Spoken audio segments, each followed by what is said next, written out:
All right, so welcome back, everyone, to another wonderful, riveting session, hopefully. This is, I believe, recap before 76.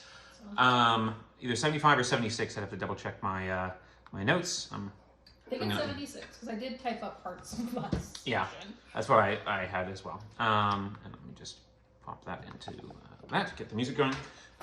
So we got some of that, do that. And there. Okay, so when last we left off, our heroes had emerged sorrowfully from their successful fox hunt and the death of Folion the Fox and his Bright Stars gang. While his gang and influence were a thing best removed, the party paid a heavy price and learned there was far more to the story than what met the eye. As I said, I'm going back a little further so we can get some more context. As it turned out, the well-dressed woman that the party was warned about was Aurelia Scoven, who had somehow acquired Folion's true name and was controlling him. And behind the nectar trade. Her manipulations made Brody Bright-Eye and Folion both vulnerable, and she used the party and her own powerful Nightwall-infused bolts, or so the party presumes, to kill them both. While they were unable to revive Brody, he still bequeathed his spirit lantern and mask to Tennille, and they were successfully able to lay his body to rest beside his wife Fiona's under the Spirit Willow in behind Gnomon Gardens as he requested. Tennille was also able to confer Brody's spirit to Cantifer, and Brody revealed that he could both A, coordinate with the spirit and potentially occasionally speak with the party, but also have the opportunity to grow and enhance the Wander wagon, particularly if materials from Kendo and Chakuna in Landerhall were acquired. He informed them that he could both expand the internal space of the wagon and build out specific areas that can house allies and increase the party's resources as they travel or do other adventures. Tennille also learned more about the role of the Ranshani, to be a herald for the Elusha, to gather and grow them beyond their potential existing spheres of anchor or memory and responsibility. Certain visions seemed to indicate that his efforts could relate to the lighthouses he's been having visions of, and unlocking the secret to his now complete lantern, he's particularly motivated to relieve the defiled spirits that he had been hearing of in Déocles' tower. With a meeting with Game Master Green Mask looming on the horizon before the end of the turning. It is the 31st turning, by the way. Looming over in the near future, at the close of the turning, the party met an all-too-eager, bewildered fan who was happy to row them over to the towers and deal with the restless Elusha there before returning to their meeting. Upon reaching the newly renovated Krennel Rock, the party convened with the strange man Breeze, the genie, who warned them of the coming last storm and troubles of Kaljinvir.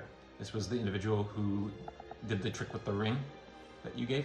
Yeah, the one you gave a strange vial of blood to? Yeah. He was, Breeze, his colloquial nickname, was concerned that the newly placed beanstalk might incur dangerous attentions before we are ready for them, to use his words.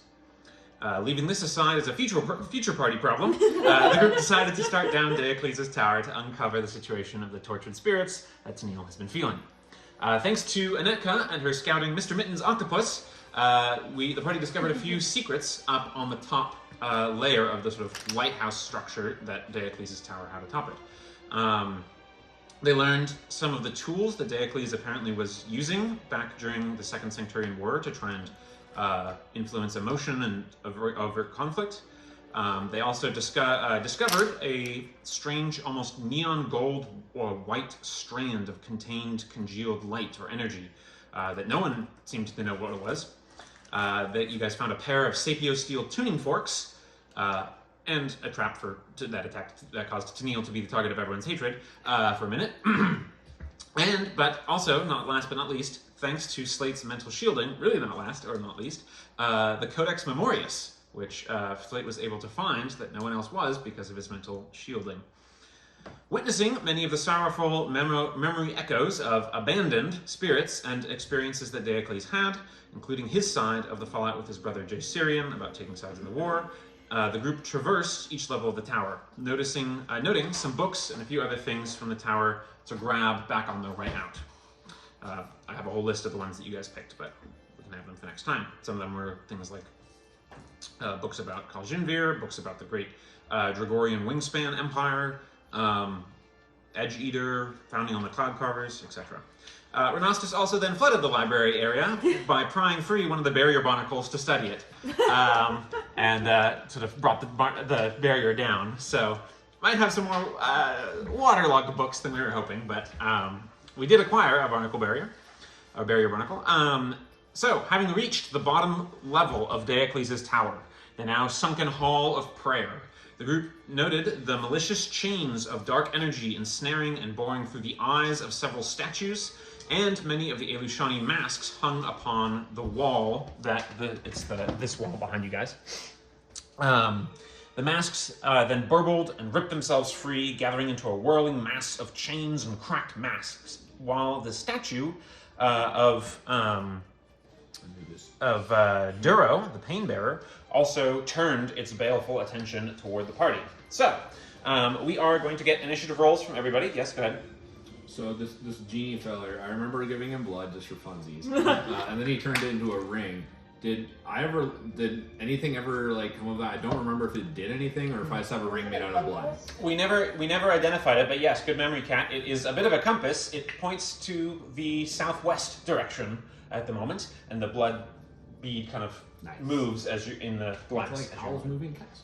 Okay, so to set the scene here a little bit before we get into the full bit of it, this is a hall that reminds you guys a little bit of the Faith Walk Way from Lander Hall, with many different religions being represented here.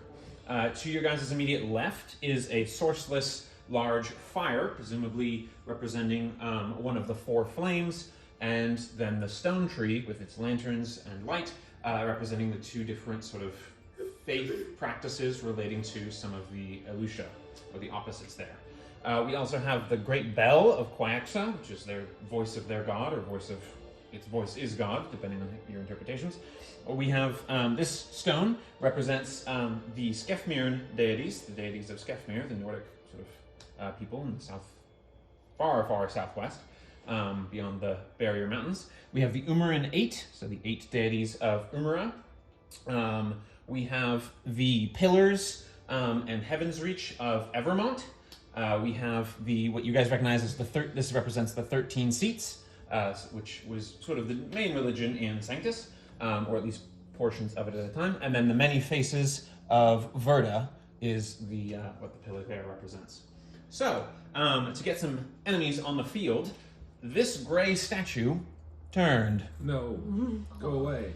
And is beginning to do that. And you see, physically, there are physical and spiritually looking chains wrapping around it. That's what the black poker chip represents. And the chains are boring into, like I said, its eyes, its mouth, all over it and through it. And it's sort of got a sort of jagged shape to it as it's moving, or a clunky shape. The chains are barbed and sort of give off a sort of dark light of their own. Additionally, masks begin ripping their ways off the walls, and chains beginning to pull them toward an amalgam of a giant sort of mixture right here beside you. They're the figures I had the most chains on them, so I just decided that's what we're using. What a motley crew. So that is what we are seeing there, and I am going to get initiative rolls from the party in just a second. Thank you, Piers. Appreciate that. Let me get, first of all, combat music going. Okay, and we've got... Nice. Yeah. Did not roll nice. Done. Middle of the pack. Double digits. Oh, good. They're nice and close to me. That's lovely. Can you point out the little bits? The masks. Yeah. Goose, your hair's getting shaggy, my friend. And then Your the hair's getting statue. shaggy. I would know. Statue. Okay, and there's Slate, and Slate has one token. One token. One joking. All right, 25 to 20. 20. 20. Right. Whoa! All right, okay. There's a nat 20 if that makes it. Flow. Okay, so nat 20, that's a oh, thank you. I'm glad you rolled, because We got to do tokens. I've got to Also, distribute some tokens. Get a token for initiative. Or you can make an attack before the combat starts. We had 20 even for Opal. Yep. Thank you. You're gonna make an attack? Okay. Before you do that, Which I'm gonna means finish distributing tokens here. Okay. You still get the token for rolling a nat 20. Yeah. And you just don't get the additional one. Okay, so I know that from last time, Anetka had rolled a nat 20, so she had 2 tokens. Everyone else, I believe, should have 1 so far because we had a long rest with restful conditions. So does everyone have 1 dragon in front of them? Dragon. There's an extra dragon down here that I will toss this I was way very so that it confused doesn't. when I found this in my dice bag. I was like, what is this look at? I was like, oh yeah, these are our tokens. Yeah, there you go. Okay, so 20 to 15. 16. Nice. Anetka on the 16. 15 to 10. 12. Okay, Slate got 13. Wow, what a loser. Nocturne got 12. 10 to 5. 9. Also 9, but I was slower. Okay. All right. Well, top of the round is going to be Flo with Opal to follow. So the two of you, I tried to be reasonable with who I thought would go first down this like big giant stairway, but that is what you see. So Flo, you're up first. You see these two villainous figures kind of appearing, both here and here, as they. Okay. Right. Question for my character with using the attack instead of the inspiration. Am I allowed to use an inspiration to do a trick shot on that? Yes, you can. Okay. Hiya! Hiya! I'm Love going it. to run this way. So you can't move before you make the attack. It's Oh. it's before initiative happens. That's fine. So it'll be so the way it'll work is you'll get this shot and then your turn because you rolled so high on initiative. So would you like Okay. to hold this until it's your turn and you can reposition, or would No, you like? this is fine. Okay. I don't have disadvantage on the shot, right? Depends on how far it is, but yeah. I'm just gonna shoot at these guys. Then no. I'm gonna do fan bullets. Okay, that's one. That counts as one target. Oh, it does? Yeah, it's a swarm. Sorry to clarify, it's on a Sorry. big base. So no, it's my fault. On a big base like that, when I've got multiple minis, that's to show that it's treated as a swarm or an thank you. amalgam. I'm sorry. And then when it's at half strength, because that reduces the strength of the swarm, I will pick up half the minis so that you guys get a sense of like wearing it away. Got it. Can I take that back? You can. Thank you. I misinterpreted that. Nope, that was also my fault. Go for it. I'm gonna. Do it. Let's see. Do it to I it. can't move. Not for this part. You'll get to move, right? Like this is your I'm pre not- game I know. shot. I know. You have a clear line of fire, no problem. You're higher up the stairs than Tennille is, so you don't have to worry about him. Yeah. And were the chains around the statue's neck, or were they holding them? It bored into the stone of the statue. And not just Okay. at the neck, but at the eyes, at the mouth, Yeah. like everywhere. Love that. Love that. Sorry. All I the mean, plans I they're- had have kind of changed because I misinterpreted and probably was focusing on trying to figure out what in the world I was That's all gonna good. do. I will. Sorry, I'm just laughing maniacally with my little lights. Can I just actually take back the inspiration and just do my single action? You'd like to just take your turn? Yeah. Okay, no worries. Because No. that's just gonna be Hey, that's all good. better. Go for I'm gonna move my max amount of movement, which is 30 feet because I have the swimming speed. Okay. And I want to move into the room here. Got it? Is that probably good? Yeah, more or less. That's about 30. Yeah. Would you like any verticality or just on the floor for now? Oh. Sure. I'll be up like a few feet. Yeah. Love it. If you're going up, you gotta reduce a little bit, but Okay. as long as you're okay with that? Yep.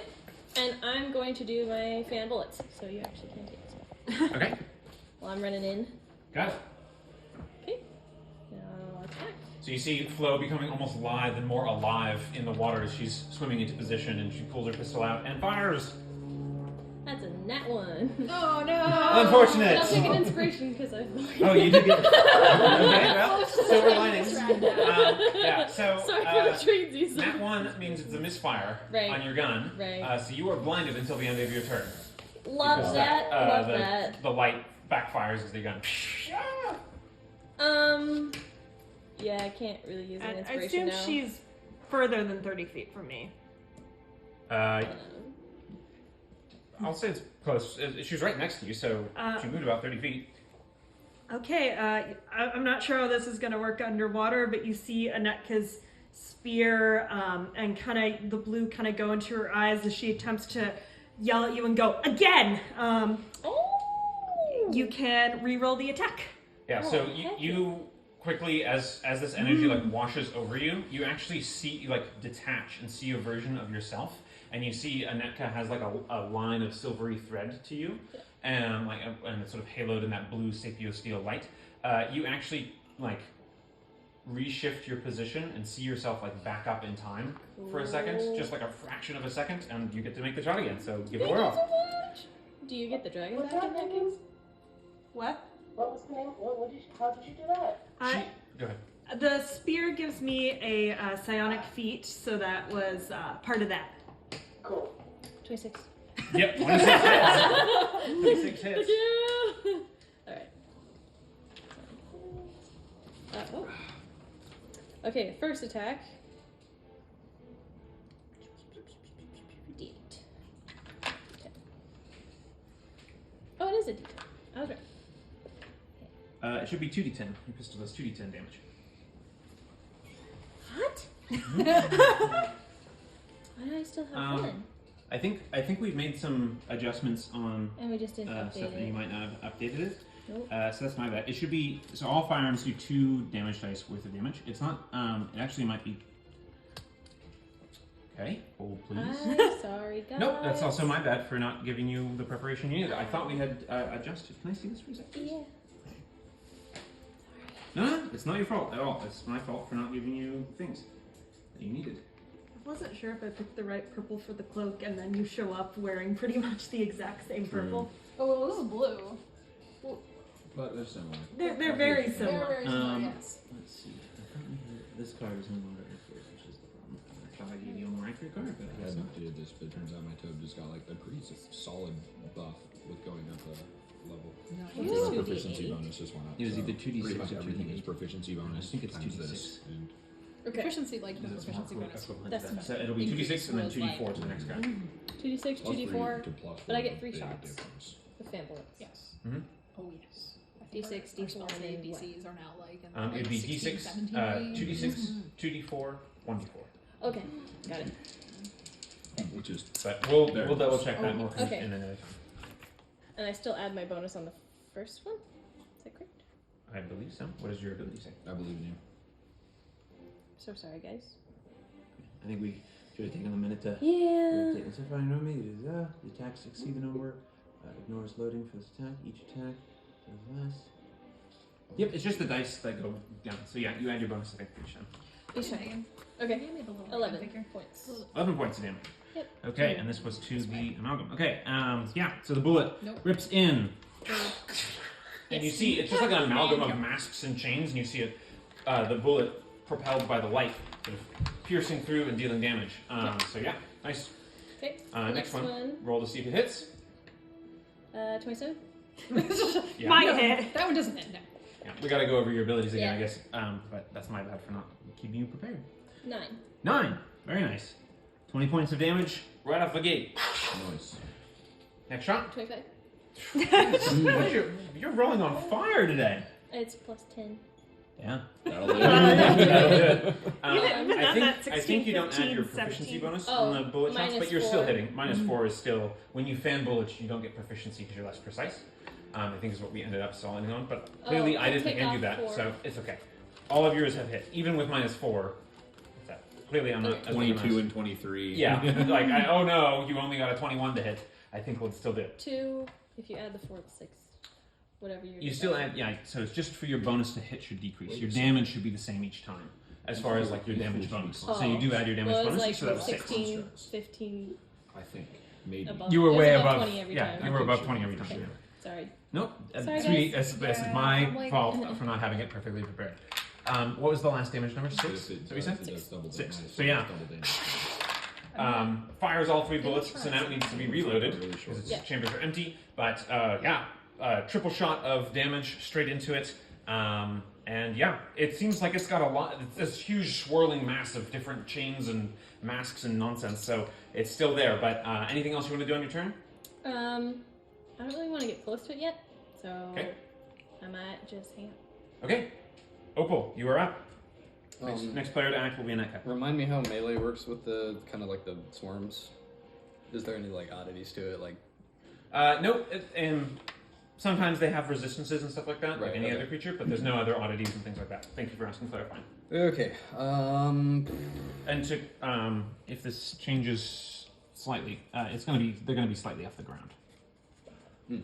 They're floating. They're So are these like? So I know they're figures there, but like, is this pretty much just like a ball of swirling chains and masks? Basically, it's a Okay. ball of chains, these chains that are like piercing and almost grabbing onto like tentacles, all of these different masks and Okay. binding them inward into some sort of, and it's like, you can see the masks, their mouths are like, the mouths of the masks are like moving as if in pain. Nice, good in for this them. situation. Yeah. Love that for you. Okay. Can I use my bonus action to rage? Yeah! Did Alrighty. it. Woo! Let's see your color. Colorless. Oh! Fuck. Okay. Ooh. I don't know what that. What does it mean? Yeah. Oh What does it boy. mean? What does it mean? What does it mean? Yeah. So as Opal, like she's like kind of leaning her arms back and starting to get ready to jump forward, and she. Like you see kind of like a golden light kind of like shine up with her real quick, and you see her crystals all kind of like glow rainbowy, and then her entire body goes dark, and she's like her crystals look like shadows right now. And now if you were within 5 feet of her, there's an anti-magic field around her. So she's gonna. So to clarify what that means, I believe it's specified that it only affects spells of 3rd level or lower. So it doesn't auto-dispel your death ward, for instance. That's nice. And just to be clear, it's not a dispelling, it's a suppressing. So while it's adjacent, the effect is suppressed. It also applies to all magic items. Ooh. What level is my weapon? So it would apply to your weapon, because weapons aren't... Sorry, when I said third level spells. So spells of 3rd level or lower, like it takes a 3rd level spell slot. A weapon is one that it just gets affected. Oh, so I can't use my weapon. No, but if you have another weapon, you can use it. Got that trident card? Okay.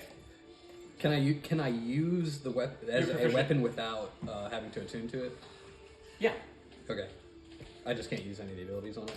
You can't use any of the, like spells and charges and stuff. Right. But a +1 weapon, if it says like it's +1, I don't know if it does. I don't think it does. But so yeah, you just can't use the activated effect. Okay. And she will just is this about 20 feet-ish? Or? Yeah. Okay. So she'll just move into melee and Are you going to be up as well? Get a little. yeah, little height just to you? get up at the same level as them. I'll run out of things really fast. So. And she is going Still to unpacking some stuff. I'm like, where's all the things? she is going to use her attack.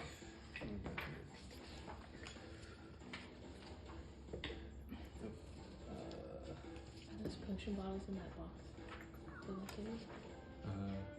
Yeah, do you need some potion bottles? I was thinking you could use them to put people on. Yeah, they were on there. Oh, 26 to hit with trident. Yeah, that hits. really? Heck yeah. These are rolling like mad. Okay. And You were saying about this combat might maybe taking a long time. what is the damage for a trident? It is D8 in one hand or D10 in two hands. Okay, she's gonna use it two-handed. Okay. And that's gonna be 11 points of is that piercing damage for trident? Yeah, it is. Okay. And she is going to augment that with her spectrum strike. Okay. So that's gonna do 2d4 damage. Hang on, I'm reading the thing. It doesn't say this does no additional damage, but instead the next target's attack is reduced by 4 damage dice. Oh, I just had it as on hit, do 2d4 damage and apply effect. But if I have that wrong, let me know. In my notes, I have it that each of the colors is a damage type, Oh, right. and the colorless colorless is does no additional Right. damage. But their next damage roll is reduced by 4. D4. In your case, D4s. Right. Awesome. Sweet. That'll be 10. Nice. Okay. I'm going to put this little marker to remind me that they are doing that. So as you thrust in, you can see some of the... So first of all of the color from around Opal is faded. So the color of the stone, the color of the statues, the color of all that kind of stuff is fading, and it's gone grayscale, or dark. And as the thrust goes in, you can see the light of the purplish, like chains and stuff like that. And even just in proximity, you can see it's starting to dim.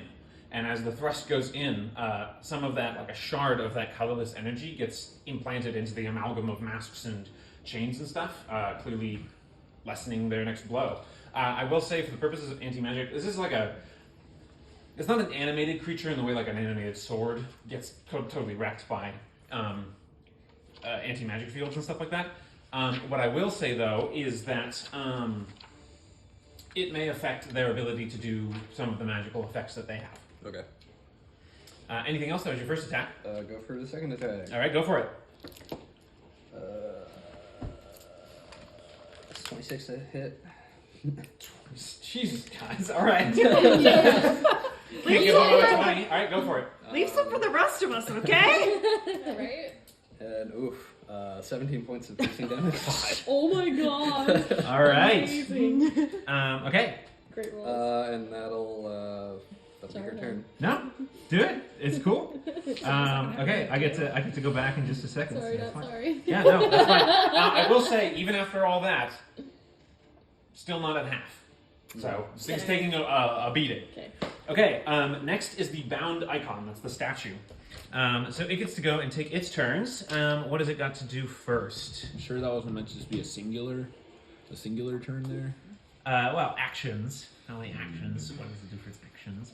Okay, let's pull. I'm sure it wasn't meant to be singular action.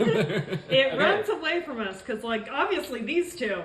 Yeah, okay, so what it is going to do is you see the statue raise its palm, and you see then from its eyes, chains shoot out and wrap around your neck. You need to Does go ahead. anything? Good thing you can't breathe underwater anymore. There's Or you those can, shit. that blue necklace I got from the what's her name that was helping the Archon? I have the blue chain necklace that she gave us. The blue chain necklace that somebody who is Was helping the it Archon? It was the the- priestess I'm sorry, of Duro? Is that who you're? She was the bearer, the pain bearer. Yes, okay, yeah, okay. So she was helping the Archon of Shadows. Yes. She is, yes, okay, now I know who you're talking about. I can't think of her name off the top of my head, but I know who you're talking about. The official pain bearer. She gave The you unofficial a pain bearer. necklace. It doesn't protect you from, Okay. it's not like it's There's an immunity no- or something. I just didn't know if it was the same similar type of chains or not. It is not. It is not. Okay. This is very Thank different. you. Okay. Okay, so what I need you to do is make a wisdom saving throw. And you are level 9, right? Yeah, okay. Be Correct. wise. Be wise, and you have plenty of tokens. Yeah. Okay. That's one better for 9. That is a fail. You Yeah. are paralyzed. Love that.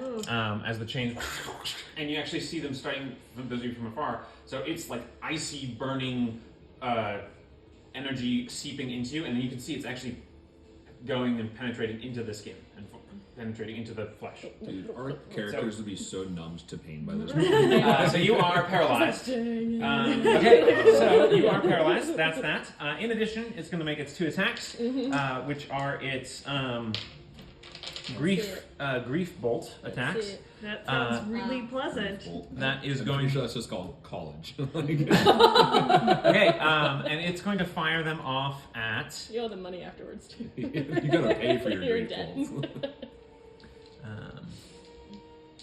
Other thing we do to ourselves. Yeah, we will. It'll fire that off actually at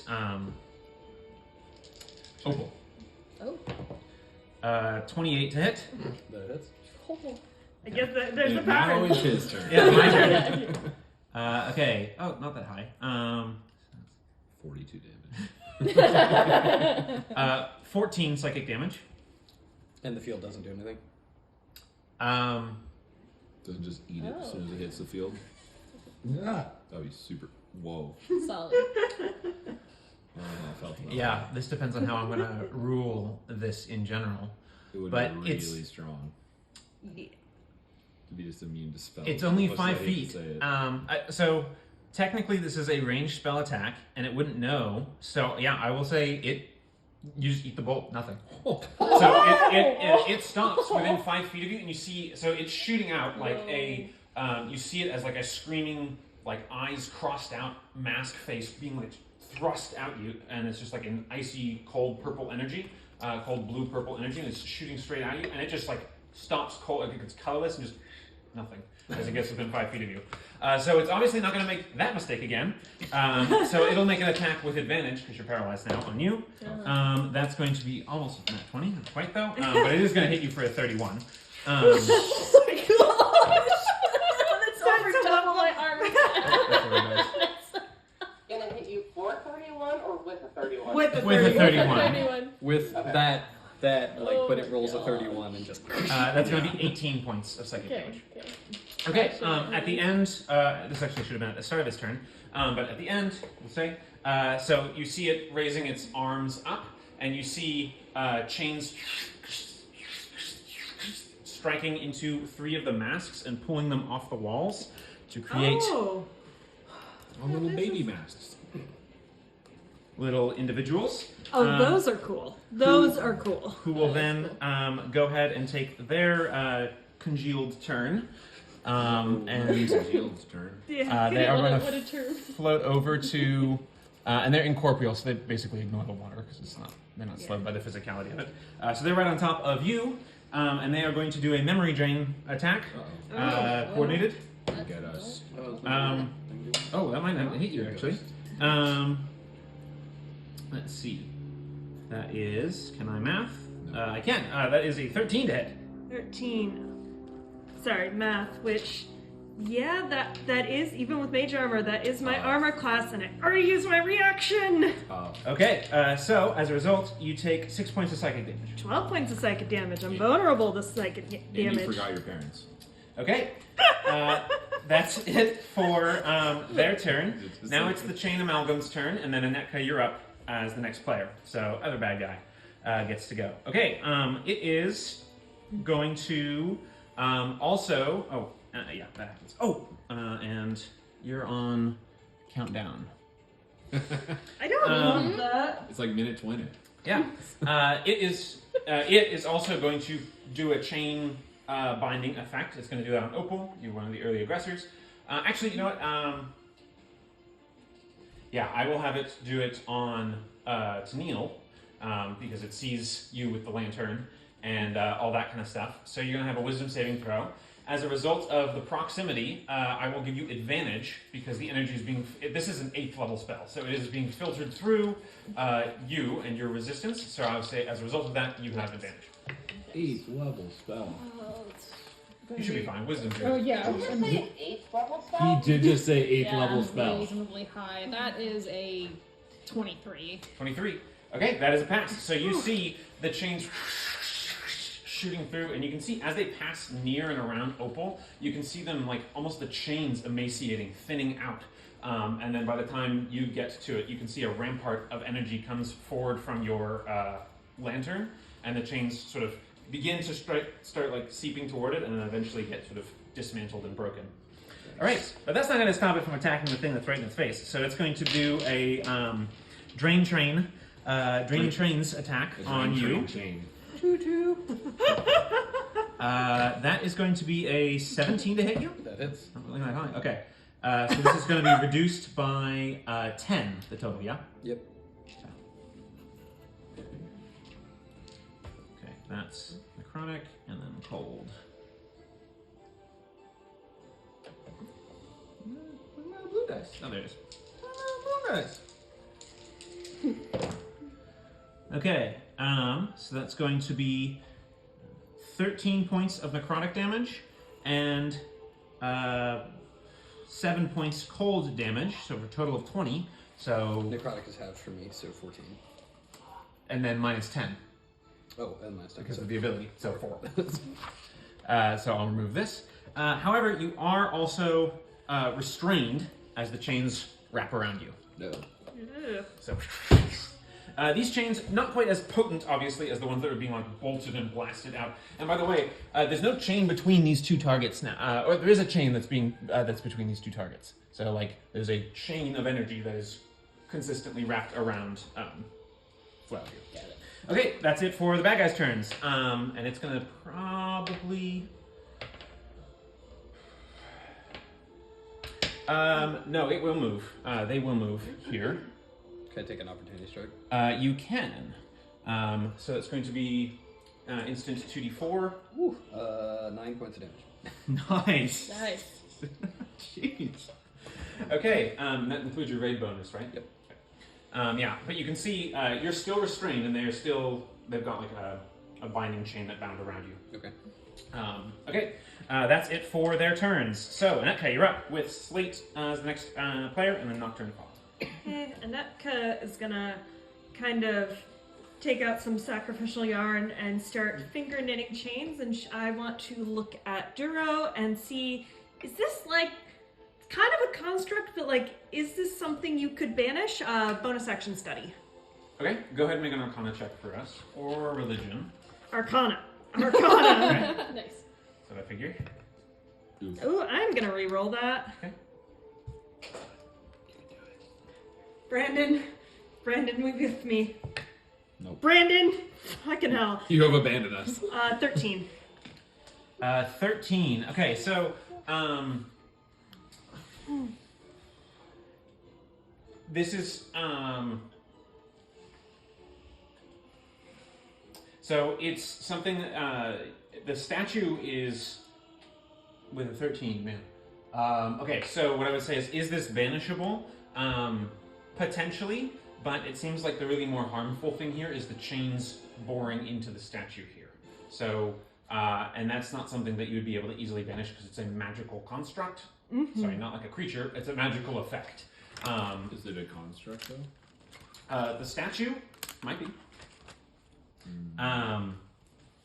But it is infused currently with the sort of negative energy there. Given the roll, that's probably what I would say is what I'm going to lend you as far as that goes. Yeah, I'd say that's kind of what you're getting is that the bigger problem here is dealing with the Dealing with the chains. Dealing with the chains. Yeah. Okay, then I would like to, as my action, attempt to cast Dispel Magic on the chain between the statue and Flo. Okay. So this is under the newer rules with Dispel Magic being a roll that I make. Is that correct? It's a saving throw. I thought that was Counterspell. Oh, Counterspell. You're doing Dispel Magic. That's Dispel right. Magic. So this is still a check. So two things. One, you're trying to cast a spell. So first, concentration check because you've got to concentrate underwater with a verbal component. Oh well. 8 plus my con, I think. DC 10. I DC imagine 10. tennis.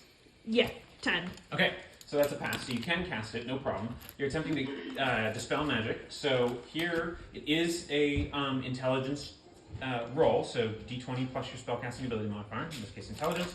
And the DC is 10 plus the spell's level. So the DC is going to be 18. Ooh, spicy. Get all my stats up before. 13 or better. Going for a 13 or better. I believe in you. You got it. Do this. You got it. You can do it. Fuck! Nope. 17. Or no, Okay. 16. Yeah, so as you shoot out your helix of energy into dispelling it to attempt to unravel the spell, you can see that this is something that's strong. This force is obviously potent and powerful. And there's a physicality to it. You actually hear chains clinking and rattling up against the statue itself for it to, as this attempt was made. Thanks for trying. I tried real hard. Okay, anything else from your turn? You want to move? You're staying where you are? I'll stay Some where I bad guys in am. your face.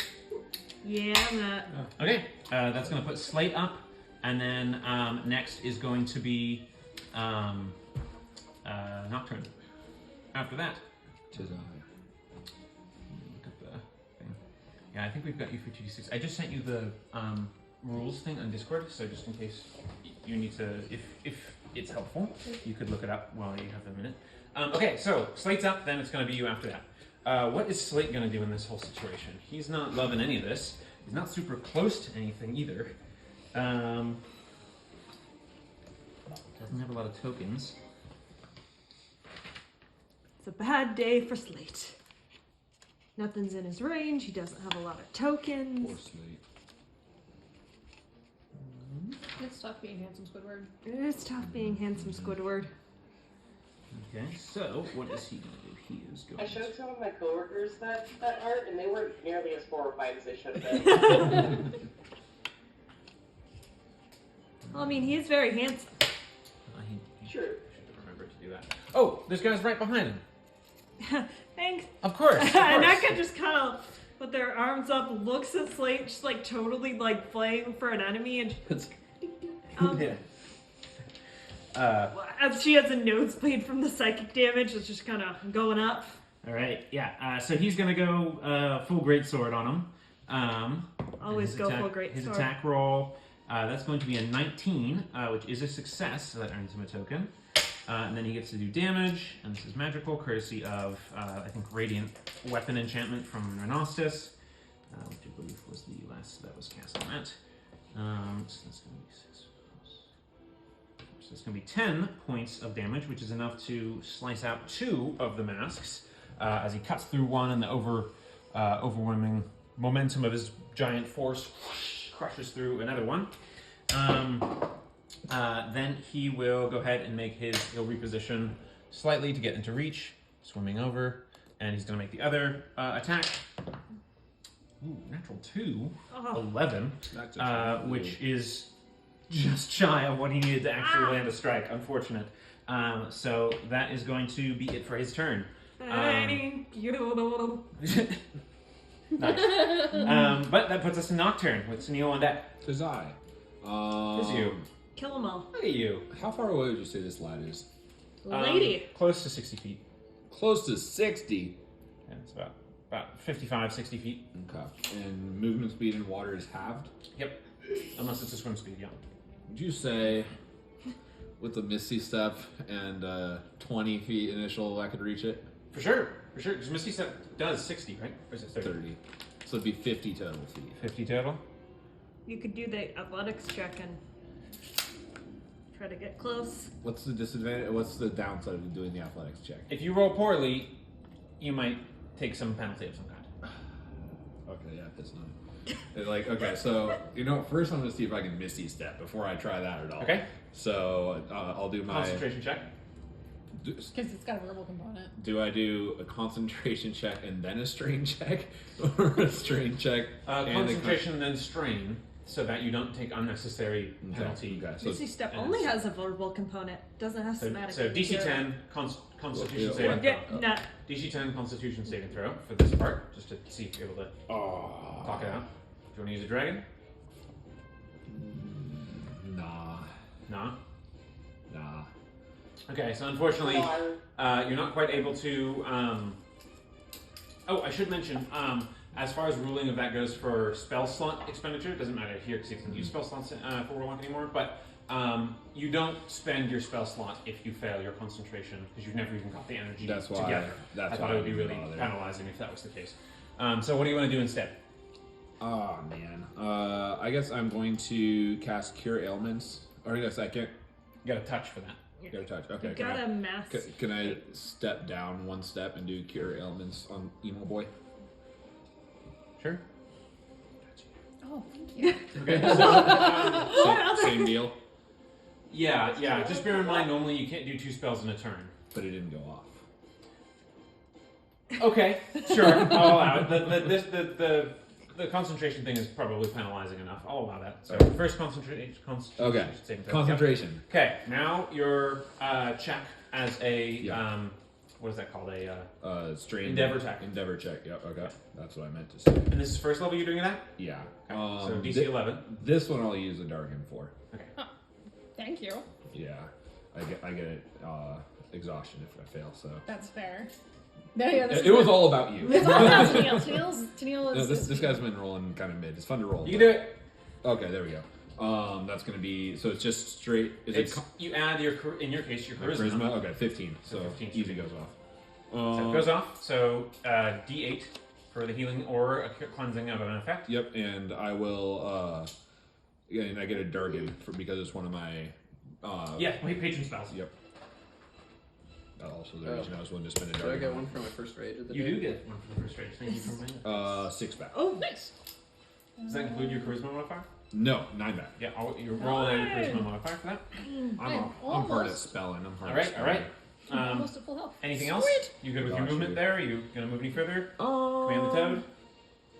I'll move a I'll move whatever I have left in this direction towards Statue Boy. Okay. What's your movement? Statue 40, lady. so 20 total. 20 total. That's 20 feet. Okay. Oh, because the Total, steps. yeah. The steps. Yeah. Total. I mean, you can be here if it matters. Sure, that's more fun, but you don't need to put another thing. Like that. That's okay. Get you. There we go. Oh my god. Okay. Bounce. Sick. All right. Toad Boy. Toad Boy. Could he reach the? He's got swim speed, so he's not just slowed at all. Could he reach chain fellers? Could he reach within 10 feet of chain fellers? What's his 30. move? Within 10 feet, yes. Okay. So he'll do that. You were right, huh? Good call. Jump. And he Jump in the water. Yep. He's doing that like big back legs. the big kick. And he'll do his stretch attack. Okay. So It's on the back of a normal attack. Yep. So yeah, that'll do. 22 to hit. Yep. That'll do. That'll do. Nice. Yep. Or actually, it's higher than that. It's higher than we don't need to worry about it. Cool. So I roll my d6. God, I need to remember how to D&D. So 4 plus. So he gets +4 for proficiency bonus, and then because it's the range thing, he gets an extra proficiency bonus damage. So it'll be 12 total. Okay. It'll be 12 total, and I'll pull it 5 feet closer to me. Okay. And you see, so your companion's attacks count as magical, I think, because you did the enhanced thing, so it does affect them.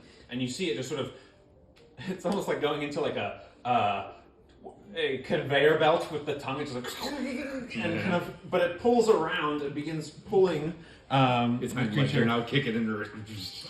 Pulling it in reverse, and that was enough damage to Hell yeah. bring it down to half strength. Yeah. So you see, you've beaten it and bashed it, and you can see it's starting to, some of the masks are starting to just flop on the ground. Can he eat them? Can they're just like as they're falling off, just like roll? Well, he's got his tongue engaged at the moment, but sure, he'll lap up like when a he mask. retracts it. He's retracted a mask for sure.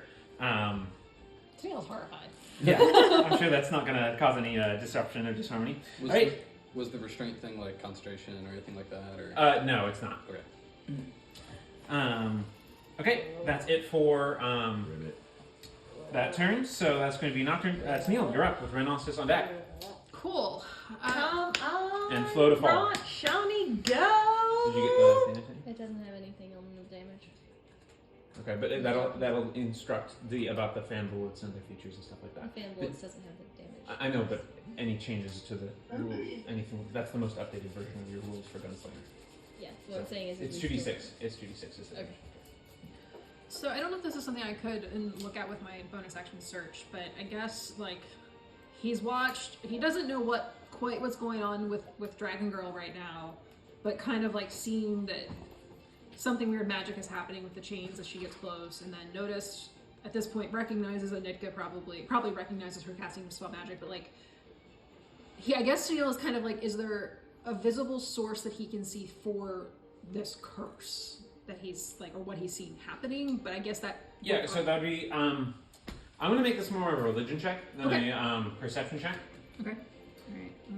Let's see. You should still be pretty good at it. I should still be pretty good at it. Do it. I am pretty okay at these things, and that is, what is my religion score? That's a 22. Yeah. Okay, so you remember and recall some basics or some basic. You remember hearing or seeing, hearing and seeing some rumors about the Silver Suns Right. being down in this area and having a pretty bad reputation or concerning reputation. You also remember hearing a reference to the God Chainers, and you're not sure exactly what that means. It's not a term you're familiar with, but what you can tell is that these are chains designed for to bind soul energy or divine energy. And they're designed to bind deific icons. So it's like it's drawing upon the faith and latching onto it with this negative attack. So this could affect, as it clearly is, the spirits, and it also can affect icons in the case of like the statue.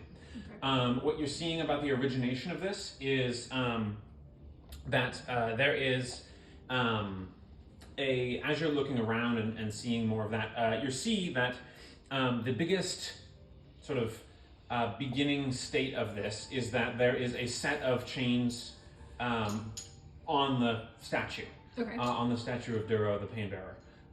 You also notice that, which is causing some of that, and you saw it like spread to the masks and pulled them off the wall. Okay. Right. You also saw that this is drawn from Elushani masks, this sort of amalgam, and so you can see that whatever they've done there, it's that's like directly a part of this as well. So destroying this and then destroying the chains here are probably your two best bets for making this go away. Okay. You got a 22, so that's pretty high for. And then this is a technical question. Is there any advantage to upcasting Dispel Magic? Yes, but it's not going to help you in this case. Okay. The way upcasting works is it auto-dispels one level higher. So if you upcast to 4th level, it auto-dispels 4th level and below. Gotcha. Because normally Dispel Magic auto-dispels 3rd, but in this case you can't upcast high enough to auto-dispel this. Okay, so kind of like seeing that Flo is currently chained and that the statue is pulling stuff off the wall, like clearly that might be the bigger threat this time. So he is going to also try to cast Dispel Magic on the chains for the statue. Okay. Not specifically the ones attached to Flo, but the ones on the statue, trying to remove the effect at its root, if that makes sense. I will say with your role, you know that that's not something you can do. I'm sorry if I gave the wrong impression. That's a physical object. It can be just attacked and destroyed. Okay. And it's the anchor for the magic that's coming out of it. Okay, so I can't. So you can't dispel that. It's not quite the same thing, but it's more in the neighborhood of like you can't dispel a magic item. Okay. It's a little bit like that. These chains have been enchanted physically. You can try to dispel the thing that is affecting Flo. But yeah, that's a heads up to everyone. That black poker chip, which represents the chains on the statue, is physically attackable. Oh. Okay. Yeah, more to know. If that wasn't clear, that's Okay. That will change what I'm going to do. The only magic thing I have that I think is, I guess I could use the spear, but it's lightning bolt. I can attack non-creatures with lightning bolts, which is which is not. Then Tennille is going to try to guiding bolt that thing, the chains. okay. Go ahead and make an attack roll. So I'm going to do my con check first because I think that's good of a full component. Yeah, that'll do. I'm going to do it first level. That's a 24 to hit, which I think also will do. I would hope. Yeah. Yep. Sure does. This thing does have higher armor class because it's made of black iron chain. But go ahead and roll damage. What was your? Okay. I rolled a 19 on the. No, my question was what level are we casting at? First. First. Okay. Go ahead and also take a light in your lantern. Yes. So that is 15 radiant damage. 15 radiant damage. Very nice.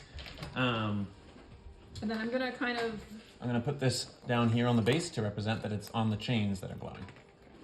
Stay in there. Stay in there. Why don't you want to stay in there? We'll put you up there. I looked it up, by the way. The fan bullets. It's not reduced dice. It's disadvantage on each attack, but full damage when you hit. That was the difference that we had. That was the difference. Sorry. No, that's my bad. it. But we'll got there. move it forward that way. So just so you know. Okay. He's gonna stay where he is because there's something weird happening with Dragon Girl. He doesn't want to get closer to that. And this seems like it's a good enough spot to stay. Yep. Okay, that's it for Tennille's turn. Renasis, you're up, and then Flo. Am I within 30 feet of Flo? I'll say yes. Megan? What? Okay. Oh, yeah. Did That's a little Tennille far. target the root chain, or did Tennille target the chains that are on Flo? I targeted the root chain, the For attacking, are we talking about attacking or dispelling? The spell. So if you want to dispel, you want to target Flo. If you want to destroy the chains, which is what Tennille just attacked, then that's at the root. Sorry, I'm just trying to not metagame. Like, would Grandpa understand Tennille's reasoning for attacking the root versus, like, obviously Grandpa could see Tennille's making some decision. He probably wouldn't necessarily put two and two together. Here's what I'd say. Maybe this will change your decision. So I think it's fair to say that you may not know the religious significance of this situation, but you saw Tennille's spell make impact and light up the chains. So you can see that at least Tennille's decided to attack that. So make of that whatever you will. and it is not glowing because I cast Guiding Bolt on it, so it's glowing. Okay, but am I within 30 feet of that? No, that you are not. That you are closer to 50 or 60 feet away. And my They're movement is not halved, there. and then friends. So if I move 15 feet, is there a way I can get within 30 feet, or is it I'm just going to be like the closest target I have is the chains around Flo? So if you wanted to get closer, you would have to make an athletics check before you moved to attempt to move more than your half. No, Grandpa cannot do that. His sports days are behind him. Well, seeing that a party member is in immediate danger, Grandpa's going to cast a spell that has a verbal component, so I need to roll. Okay, before you do that, what spell are you going to try and cast? I would like to cast Enlarge Reduce on the chains that are on Flo and try to reduce them because they aren't, from what I'm hearing, they are a physical object. Okay, yeah, I'm not doing a great job of explaining here. The only physical object that's affectable in that way is the root chains that Tennille shot up. What's affecting Gotcha. Flo is an entirely spiritual, entirely magical thing. Okay, I think then the best effect that Grandpa could do then is to try to use, athletics. You can do it! You can do it! You got it. You're spry. Alright, and we're spry old man. Alright, athletics check to get, to clarify, to be within 30 feet of the root. Correct. That one, 18 minus 1, that's a 17. That'll do it! That's full movement, so you get 30 feet. He had his coffee this morning. Yeah, he's doing his water aerobics. These little inflatable things. Oh my gosh, I love that I'm gonna put him on the base because I love the idea that he's doing water aerobics across the temple floor to get into position. Alright, you are within 30 feet of the root chains. What do you want to do? So this has a verbal component, so I need to, if I understand correctly, I need to roll again to see if I'm successful in being able to cast a spell. Yes, this is concentration check, DC 10, so roll and add your constitution saving throw bonus. Alright, let's see. That is a, ooh boy, that's a 2. Can I use my... You absolutely can. Okay, I'm going to go ahead and use my Dargan. Good luck. That gets us, ooh, that's a 17 plus 5, 22. 22. You have a plus 5 for con? For a con saving throw? Yeah, plus 5. Okay, Yeah. great. Yeah, for sure. So no problem. And then I would like to attempt to reduce the chains. So that is a con saving throw on the chains. Okay, interesting. So the chains are an object, which means they don't have a constitution normally. I can't, it's spell text says specifically I can't cast an on Yeah. object. Yeah, okay. It says if the target is unwilling, it can make us. Do chains really have will? They don't have will, yeah. So I just say it happens automatically. There's no save. So the chains tighten, and you see, so that the chains physically get half the size that they were before. So a lot of the chains, now it looks like it's got chainmail like draped through its eyes instead of big bulky chains. It's like they shrunk inward. And as effect of that, obviously there's no obvious immediate rule in the book for me to follow here. So what I will say is, I will say that this affects its armor class. because it's less thick, it's less bulky, the less heavy to cut through or to strike. So I'm going to say that this reduces its armor class. Right now, its armor. Does it have a finite amount of chain that it can extend to? Would it reduce its range? No. So what's basically happening is the chains are binding the statue, and that's it. Then it's shooting out like ghostly energy in the shape of chains, which is maybe a poor narration choice on my side, to ensnare Flo, and then when it's attacking, it's shooting like bolts of chained little masks that it's shooting out from its hands. So you haven't seen this thing move; it's a statue. But what I will say is, yeah, you've definitely made it much easier to hit the chains, to strike the chains. I'm going to rule, so its natural armor class is 20. I'm going to say it's cut down to 15. Hey. Oh, that's a great. Yeah, that's great. Yeah, that's great. Because the chains were like thick, like tree trunk thick chains. So you cut them in half in terms of size. So they've gone from that thick to half that size. So much more attackable. Okay, very nice. Anything for a bonus action?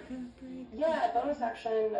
Grandpa's just going to spend a little bit of time trying to, obviously he wants to assess the effect of what he's just done, even though you just narrated it. But he wants to spend a little bit of time thinking about the statue itself and what may be some weaknesses that the statue would have that he can exploit. Okay. Study action, sorry. I have the feat where I can use the study action as a bonus. Yep. That's totally fine. Go ahead and make a, I'll call this a religion check for me, please. Oh, religion? Okay, not too bad. Okay, let's see. I mean, this is a temple and it's a religious statue. 15. 15. So, weaknesses and stuff. We're talking, the statue itself is almost like a congealed faith energy from prayers over time that have accumulated, turned violent and vicious and animated by these chains. As far as weaknesses go, it doesn't have any like vulnerabilities. What was your total? 15 total. 15 total? So as far as weaknesses go and stuff like that, or its defenses go, I'd say I'd give you, it has a 15 armor class, naturally. And its lowest stats are going to be in strength and dexterity. Surprise, surprise. As far as other dimensions of this goes, it's immune to quite a panoply of conditions. There isn't any damage resistances or immunities or vulnerabilities, but it's immune to being charmed, dazed, exhausted, frightened, grappled, paralyzed, petrified, poisoned, restrained, prone, stunned. So it's hard to, it's a statue, right? So think about like... Yeah, it's a statue. So that's the situation there. As far as defenses and stuff go, there's a lot of energy here, so it's got a lot of health. It'd take a lot to beat this thing down. Based on your assessment, and I'll contextualize this with what you've seen already with the chains. The chains seem like your best way forward to deal with this. You can try and attack the statue, but the chains seem like the best way forward, and that's what you get. Okay. Can I use a voice action? I mean, it's probably abundantly clear to the party, but so no one's metagaming, but I'm like, oh, we should go for the chains. Yeah, I mean, That'll be my turn. it comes out as bubbles because you guys are underwater. Oh, I guess, can I gesticulate? Can I point?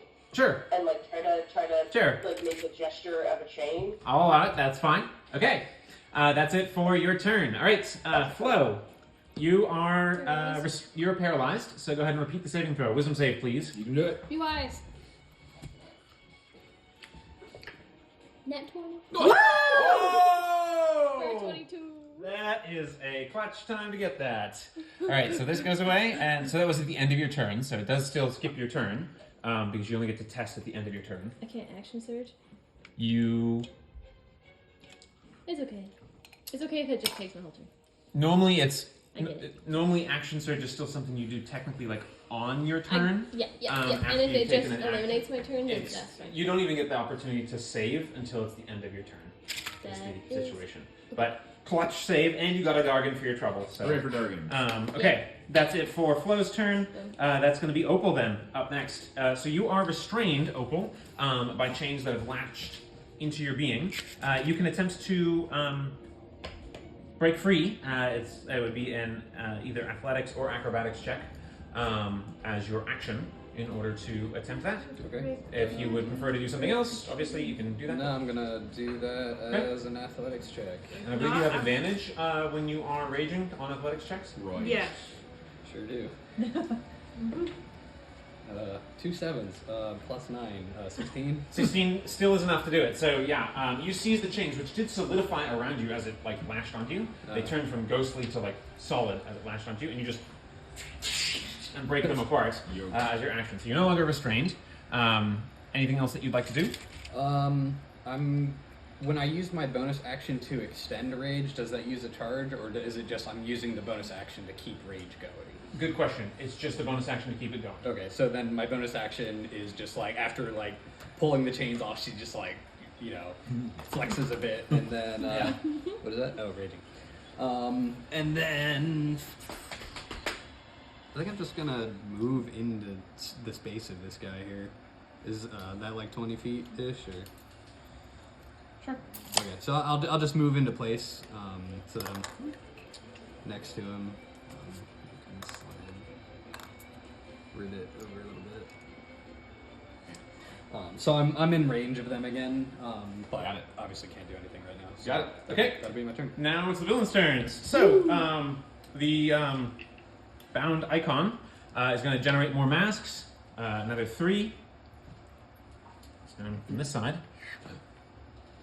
Swarm. Still keep going after you, continuing with the rest of their crew.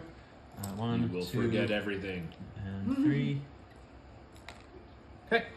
That's at the start, but otherwise it's going to continue with the rest of its turn. So use that. It's going to make some attacks.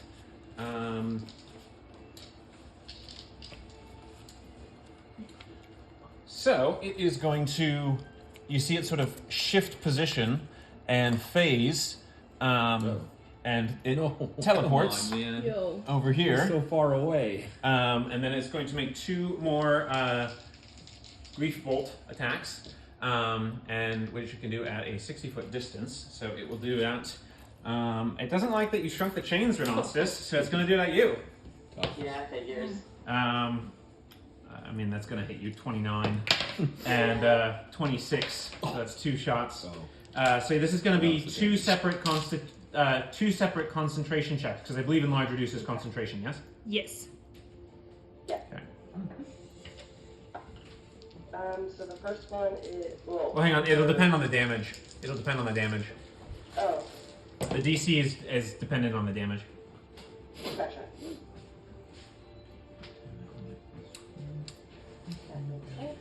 So it's going to be 14 necrotic, 14 cold for the first one, so 28 total. So the DC is half of that, and you have to make a DC 14 Constitution saving throw now. Okay, because I'm at 16. Nice. Yeah. All right. Yeah, So which- I needed 2. that was the first one. The second one. Let me see if I first. I did hit you. So the second one, I got to roll for damage again. Okay. It's a little bit more what I was expecting. What do you need? Because 28's already a lot. That's gonna be 38 for this one. Oh my So lord. DC is 19. Come on, Oh, cat. I don't. Alright. Hold on. let me You can think do about it. Okay. 19? Okay. Come on. That is a 14 plus 5, it's a 19. That's a pass. All right, very nice. Oh my god. But let's see. Alright, so what is 28 plus 38? 66. Are you I still was up? down. Wait, so I can't be. It wouldn't have passed because I'm down. Yeah. Right. Oh. Okay, yeah. Dang. This is water aerobics. 66 damage, y'all? Yeah. That's a lot. Okay, we need to take out the statue. Okay. Yeah, that did more than no damage. All right. Someone give me a player's handbook. PHB. All right. The series of spirit shades against you, Anetka. There are 4 of them now. Yep. So you killed 2, and they got +3. So Yeah, I'm I not killed. gonna- That's like Yeah. me. Yeah, it was you.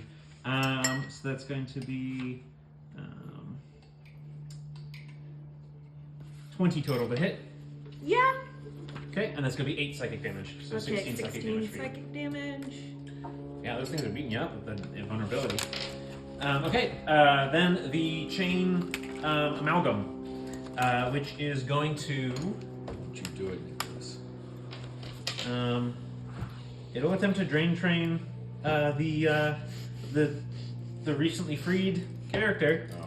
That's a 24 to hit. That hits. Okay, you take. It's now at half strength.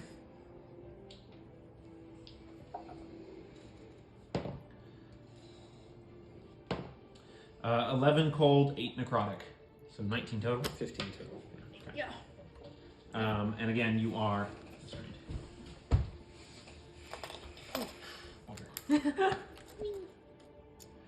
Restrained, floored. Hi. Okay, that is it for its turn. Back away, so it's going to get hit both by both attacks of opportunity, huh? It'll stay. It'll stay where it is. Do it, Write it out. Nicholas. I dare you. I'll write it out.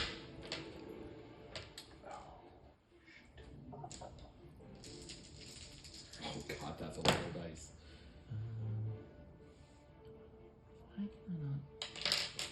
Why can I not dice? Okay.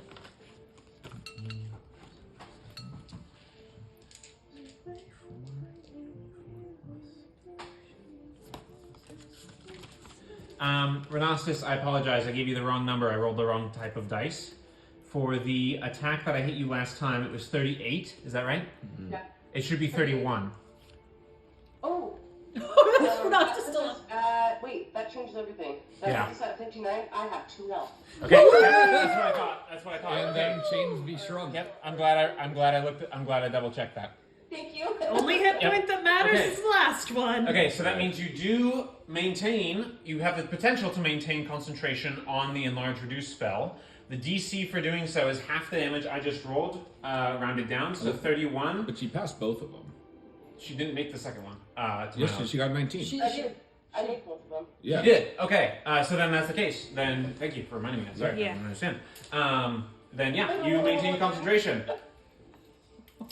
I was rolling d12s instead of d10s for the second one. Wow. So. I rolled new. I rolled different. I fixed it. Okay.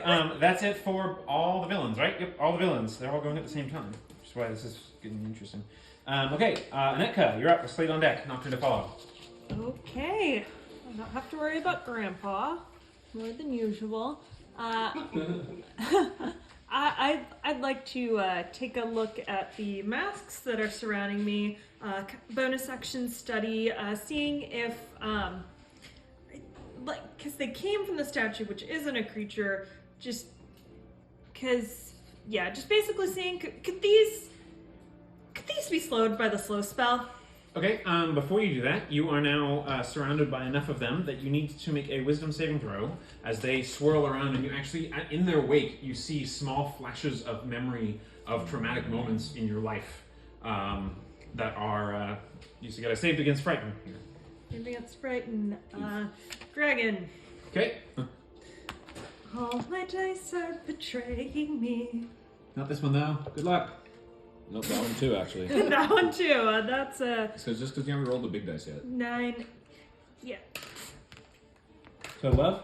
Total of 9. Total of 9. Okay, so that is a frightened, so you have disadvantage while the source of your fear is basically inside of you. So you are going to have disadvantage for the study action that you make. And you're trying to learn if these things are slowable Yes. via the slow spell. Okay, go ahead. Fuck me. This would be an Arcana check. That's still a 14, but 14. Okay, 14 is enough to tell you that, yeah, as far as you're aware, these things are still, they are physical masks that have been animated off the wall. So there's something physical here to slow. And even though that the slow spell does generally tend to extend to incorporeal beings as well. okay. Then Incorporeal. there are 4 of them surrounding me, and I would like to not have them do that. I would, because it's a free action to swap out magic focuses. Is that what we decided? More or less, yeah. It's one of your change what you're holding option, and you Okay. get 2 of those in a turn. Okay, cool. Then I will kind of stow the spear, grab out the Wand of the Battle Magi, so my spell DC is higher. Okay. It's their turn to make a Wisdom saving throw, and Got it'll it. be against all 4 of them. And you can pick enemy targets only, so you don't have to worry about hitting friends, because this is an AoE that's going to be all over the place, right? Up to 6 creatures of your choice. Of your choice. Perfect. Yeah, very nice. Okay, Yeah, Wisdom saving throw. What's your DC? 18. Whoa, nice. Yeah, Okay, which first is guy. why I grabbed the Wand of the Battle. 21. Second one, 18. Third one, 11. Hey! Fourth one, 18.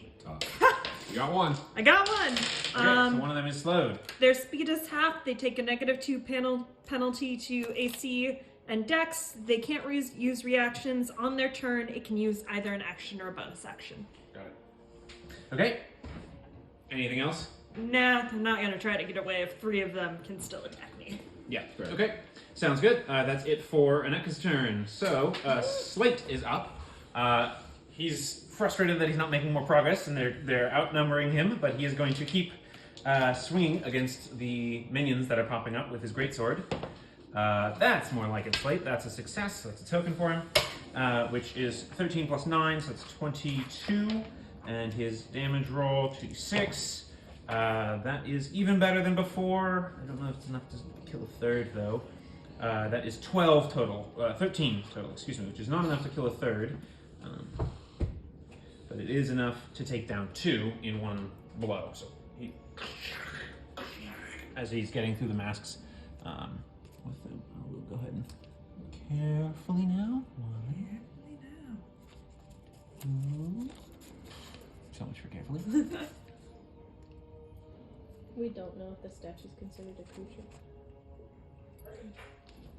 I don't think any of us know. I think You're not certain, but you would see that the chains are lit up and glowing from Tennille's guiding bolt, which is probably a good Hit this. hit Okay. this.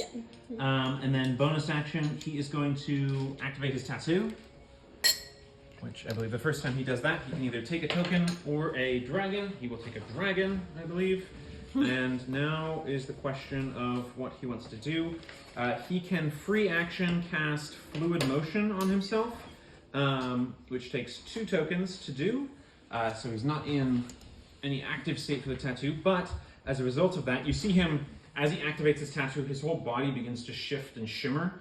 So he can dash as a bonus action. He has triple jump distance, but it's and he has advantage versus grapples and things like that. But it's the dash as a bonus that's going to matter more in the water here. He's going to make his second, because he only made 1 swipe so far. So that was all before he made his second swipe. So now he's going to second swipe against the things. And that time he hit 2 in a row. There we go. Yeah. These things don't have a high armor class. He missed it by 1 last time. And that's good damage. It's 11, 15 points of damage, which is enough to clear both of the other guys. Woo! Nice. Very nice. Very nice. Careful. We need like some tweezers. I know. Seriously. Okay. Does my frightened go away since Yes, the source of your fear is gone. the source of my fear is gone? Therapy. I was gonna say, no, those are just your memories. You're still very much afraid. Okay, and then Slate, because he can dash as a bonus action, has full movement. And at the moment, his movement speed is 35, so he can go 35 without a penalty in the water. He is going to attempt the athletics, though, so that to see if he can go the full 70. Slate is Yeah, he's pretty athletic with a 19. So that's going to be full 70, which is 14 inches worth of movement. So he's going to close the distance. Close the distance. And let's see. First success on that. Learning. That's a saving throw. It's not intelligence, it's not minion. So those are all the things there. So he is going to just stay in position because he made his 2 attacks. But he got to position. Okay, and you can see as he's moving, it's almost like he's creating a breaking wave in front of him as the water is actually parting a little bit as he's moving in accelerated force. All right, Slate's down. Slate's done. Nocturne, you're up. Just me. You All move right. back. How far am I from Statue Boy? 55. I'll give you 50. I was gonna say yours not 50. Cool. I will attempt Misty Step again. Okay, so Constitution saving throw first. What's the DC? DC 10. DC. Okay, so that's a pass. And now it's a strain check, so it'll be a DC 11. Yeah, Endeavor. Endeavor, DC yeah. 12. It's 10 plus the spell's level. But there's 9 plus spells level. Might be. Is it gonna make a difference? No. But I am gonna burn a Dargan to make it a success. So. Okay. 1 second. Let me just see. I have it as 10 plus the spell level. Okay. Well, from right now. Wouldn't have made a difference. Gonna burn a dragon to make it a success. Which you can do as automatic because you're Yep. of your ability. Yep. So And you so automatic I would success, like to- teleport up to 30 feet. Close the distance. Okay. She says 50. 30 feet, and then you fall into 20, the yeah. Okay. And I'm gonna whack at them chains. Okay. Go ahead and make an attack roll. And because Yes, of advantage. so, what weapon are you using here? My greatsword. Okay. So you are at advantage. You are using an adamantine weapon against an object, which means it's double damage if it hits. And we reduce the armor class to 15. So don't forget you have advantage with your because of Yep. dragon. That's gonna be a 27. That's gonna hit. And it's a 19, so it's a crit. Okay. So this is double damage. Oh my god. So I will say so it's greatsword, so 2d6, Mhm. right? So go ahead and roll. Yes. So it doesn't double the double in that What? sense. So it'll be 6d6. 66. Okay. It's triple instead of quadruple. I'll roll 3 twice. I'll roll 3 twice. Okay. Oh! So that's gonna be 15 6 by off the 4. first 3. And then another 12. So 27 plus 4. So 31 points of damage. Okay. Chains. 31. They are still up.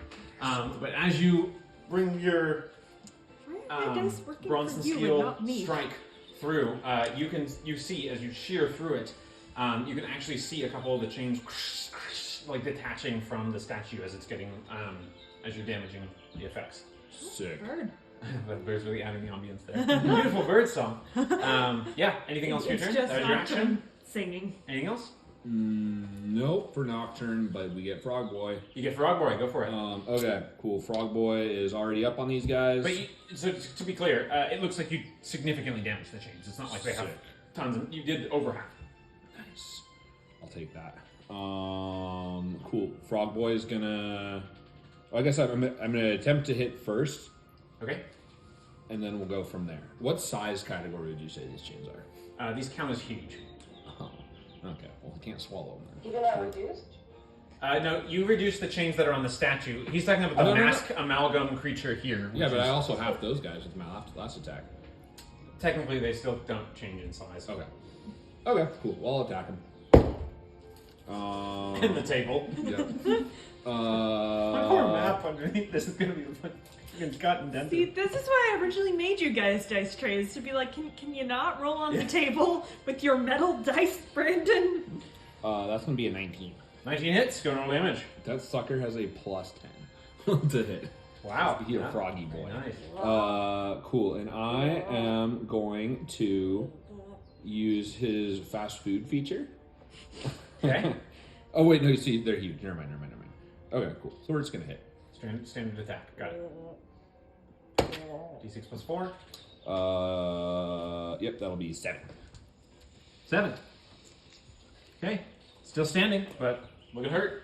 Okay. That's it for your turn. Nocturne. Can I use anything his movement to Your turn. get to the other side of the chain amalgam? Sure. Let's be close to his dad. Sounds good. It's Neil. You're up with Renasus on deck. Okay, well, go big or go home. I'm gonna try another guiding bolt. So I'm doing my con check Yeah. first. Okay. Oh, That's I tough. don't actually get to do this. That's tough. Oh. I only Three. rolled I rolled 2 3s. That's a 7. Can I let her reroll? By using a token reaction. Yeah.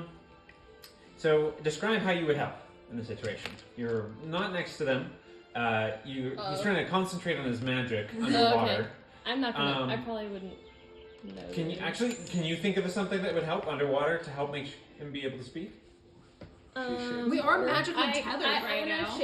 water to subtract a certain amount of feet underwater around his head. And use my shape water. I subtract feet under his water. Under the water. I can't talk. Create or destroy water. I can destroy water around him. I can destroy up to 20 gallons of water. So he has a brief moment to speak. Okay, interesting. All right, I'll allow it. Sure. So spend your dragon. Oh, that's really cool. That is really cool. So you'll take a deep breath. Immediately, you destroy the water. You banish it. You see it sort of banish out, and you hear him speak the word of power as it happens, and then the water crushes down against him for a brief moment. That's fine. All right, so... But yeah, so I don't know if that counts as my action though when it comes back around to me because that's normally I'll spell. allow it. I'll allow it. It was cool. Okay. And just a you single, spend a dragon to do it. just a Cool, single cool. dice for this because she gave me. Yeah. Okay. Roll better. It's a 12, so better. That's enough. Yep. Okay. Go big or go home. 4th level guiding bolt. Yeah. Get him. And I do have a dragon. I can reroll this if I need to. Be with me, Brendan. Brandon has forsaken us. It's that's a 20 total. 20 total. Yeah. That's a 20 total does hit, especially after this is on the chains. So That's yeah. on the chains. It's just a okay, that's a lot of damage. Oh. You would think. You would think. It's 8, Aw. 10, 14, 15, 17, 18 points of radiant damage. 18.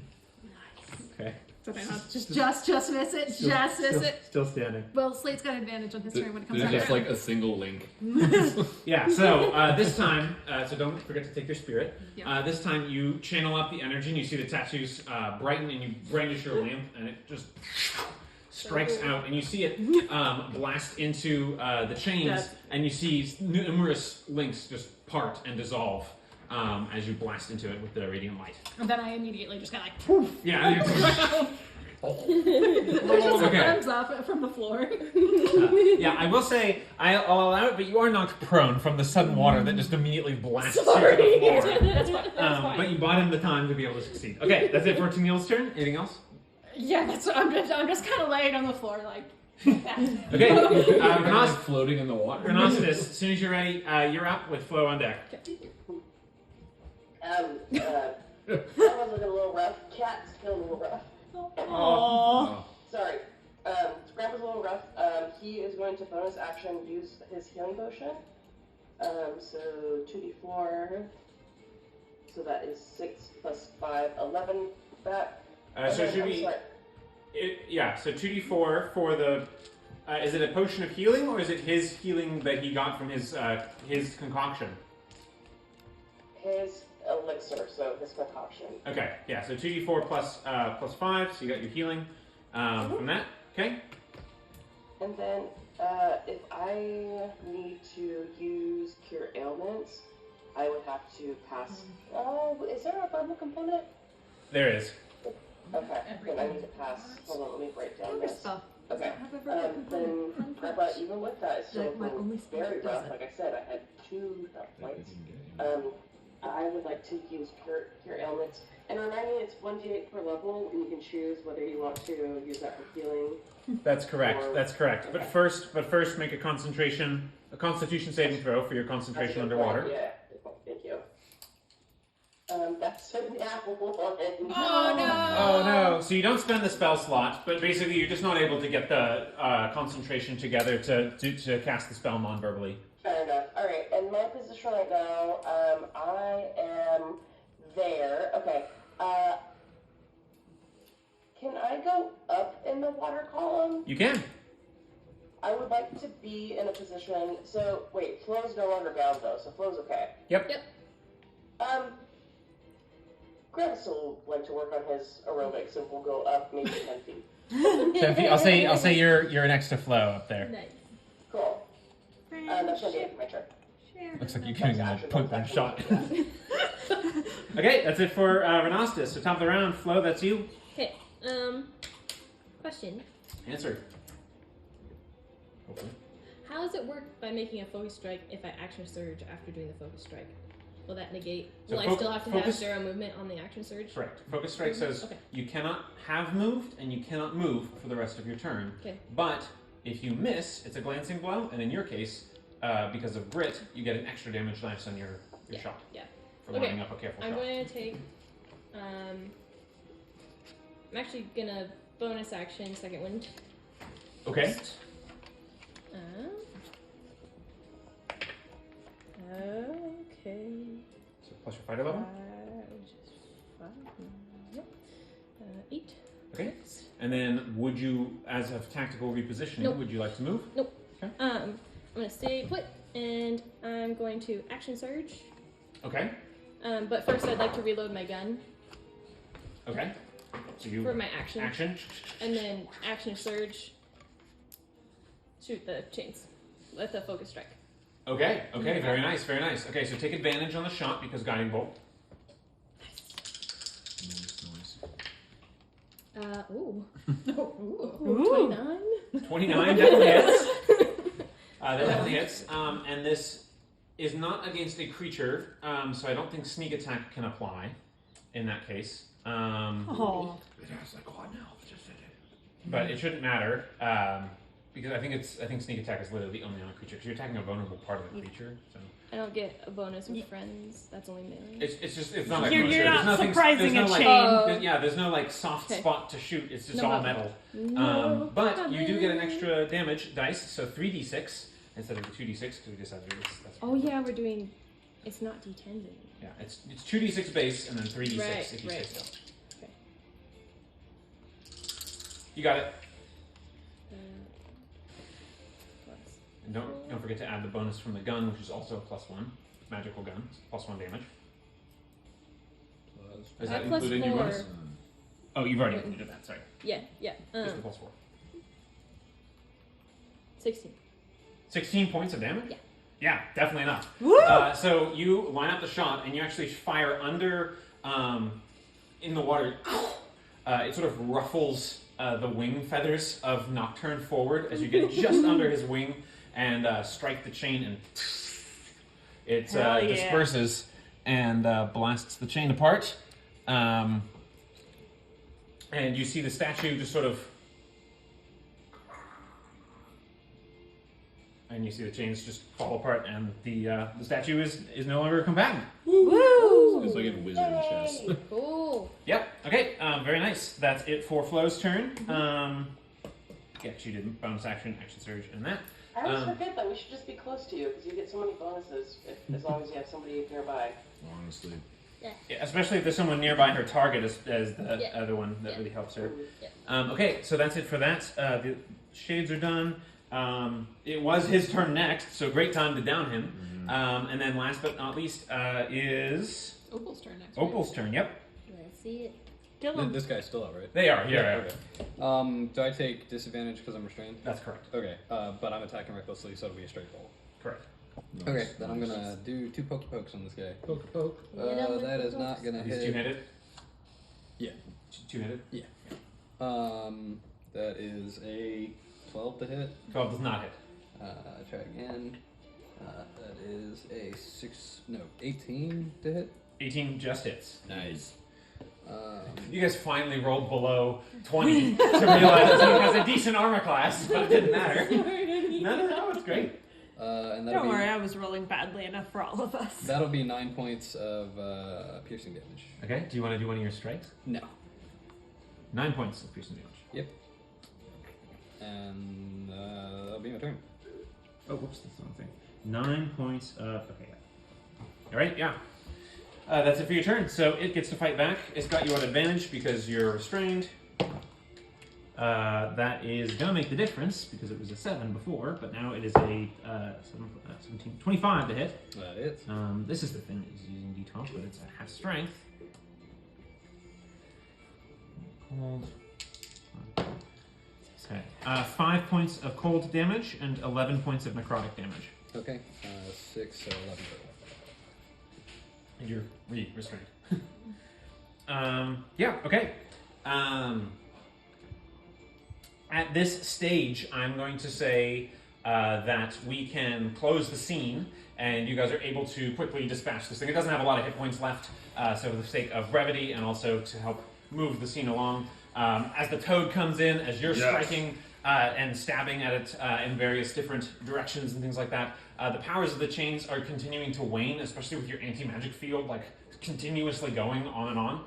So as you're able to stab it, and as the toad and the rest of you in one move are able to break open the sort of chained center and the other chains begin to fall with links and masks collapsing or floating for those that are light enough in pieces. Can the toad just kind of like slurp up one of the chains like a spaghetti string?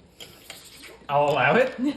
Gross, but I'll allow it. Chains. I'm just liking the picture of Opal stabbing with a sword and the frog's kind of sort of All right. So that's it for. Comma, but I'll allow it. Yeah. Okay, so that's it for combat, and I think it's a good time to take a break. Woo! The party vanquished, successfully breaking the chains, vanquished the influence there. They took a bit of a walloping, poor Renastus, but prevailed, deducing the chains were the real culprit here, and the curse or defilement effect, at least is actively, is no longer actively spreading through the area. So, in the wake of the combat, what is everyone doing? Also bear in mind that this is underwater, and... Tennille's gonna point upward and kind of like, we need to go take a breath, and then we'll come back. He wants to come back, but like, we need to go get air, and then... I don't know that for sure. Yep. Those of us who need to breathe. Yeah. So, all of you go up to the previous level. The previous level is... Let me pull that up. Just to remind everybody, the previous level is the sort of, so this is, this hall of prayer was intended to be the base level of the tower. When it was above water, this would have been where it would have been the entryway, where people come and pay their respects. The level above is mostly flooded, but there is a clear space that was sectioned off with thank you, barnacles, the very barnacles. And it seems to be a rather egalitarian living situation, almost like a cafeteria meets bunks type situation. It's a good game. Kind of. Less brutal though. That is kind of where you had come down from before. You didn't dwell much time in here, but that you are able to speak now. So is there anything you guys want to say? I'm gonna heal people with my lantern. So I'm gonna kind of do Tennille things with it. I don't know. Like, It should be awkward. yeah, he kind of just like looks at it and awkwardly holds it up and like, He's like, what am I supposed to do with you? and it momentarily flashes, and everyone within 20 feet gets, I think it's 2d8 plus Wisdom. Oof. Oh, Tough. You 8. didn't even say emo-colored lights. Emo colored lights, yeah. So like, you feel that familiar wash of whatever Tennille's magic feels like. I'm not sure. It feels like walking into a Hot Topic, just a little tiny bit. Edgy with some mall smell. Yep. A little bit of Cinnabon in there, sweet tan. Love it. Dropping in, yeah. But now the Well, light, it's twisty buns in this world. It's You twisty just have the buns. slight smell of twisty buns. but now it's 25 feet of light. Nice. Huh? How much healing was it? 8. That was not the best healing. Opal is like all of her scales have kind of regained their kind of like iridescence, but you notice the crystals on her shoulders and they kind of like stick out of her arms and legs are still darkened. But Netka. otherwise, she's just kind of like getting the water off. Like, what were they before? Usually they're kind of like a icy kind of pale color, but now it's almost like the light is like just getting eaten by it. Like it's not diffracting anymore. I get a token because of my first challenge that I did today. Ooh, nice. Annette kind of looks like a wet cat. She took off like her big sweaters, but she's still wearing some wool. And then because her hair didn't get braided like it normally does, it's kind of long, and she's just like really trying to get it out of her face and keeps like flopping back down. Grandpa being a fearful actually does look kind of like a wet cat. Wet cat cow. Willow's hair looks the same. Leaning on his cane, just a little rough. You can use hit dice combat to heal, right? Yes, and remember you can use, okay, yeah, good. Just to remind everybody, this was already the case, but just a reminder, you can use an action to use a hit dice to yourself or to an ally. or enable an ally within 5 feet by like bandaging their wounds. That you can do as an action in combat. And in combat, also, you can do a heroic surge, spend a token, and roll up to your proficiency bonus in hit dice mid-combat to heal. And you get the ruling is that you get your con modifier on each hit dice for either of those features. And then yes, outside of combat, you would be able to do it like it's an action. So anytime you can nominate any number, you don't have to do it one at a time if you don't want to. So. Yeah, go for it. So, Or actually, Anetka sees her. Opal. I've healed a lot of sheep. Basically, long story. Grew up on a sheep farm, but I can help you get a little more oomph out of that healing kit. well, we don't track healing kits anymore, do we? No, but because she's got the proficiency in medicine, which is, what is it, a healer's feat or a proficiency in medicine? Proficiency in medicine. Yeah, proficiency in medicine. She also gets to add her proficiency bonus to your roll. Nice. Okay. So it's what I roll plus my Your con plus your proficiency, plus her proficiency, which is your guys' 4. Right. 4. So, okay, so that's 8, 5, 13 plus con once or for each die? For each die. Okay, so that's Oh, nice. Okay, I was 13, doing it once. 23 plus 4. So nice. That's all I I know this is like 3-1, but should I have gotten a Dargan for critting with the Bronson Steel because I rolled a 19, or does it have to be a nat 20? Thank you for clarifying. I didn't think of that, is the answer. But normally with a critical hit, you either take the bonus to the damage or the token. So Okay, we'll got it, rule got that as So that's what happened there. Yeah. As far as ruling it for the future goes,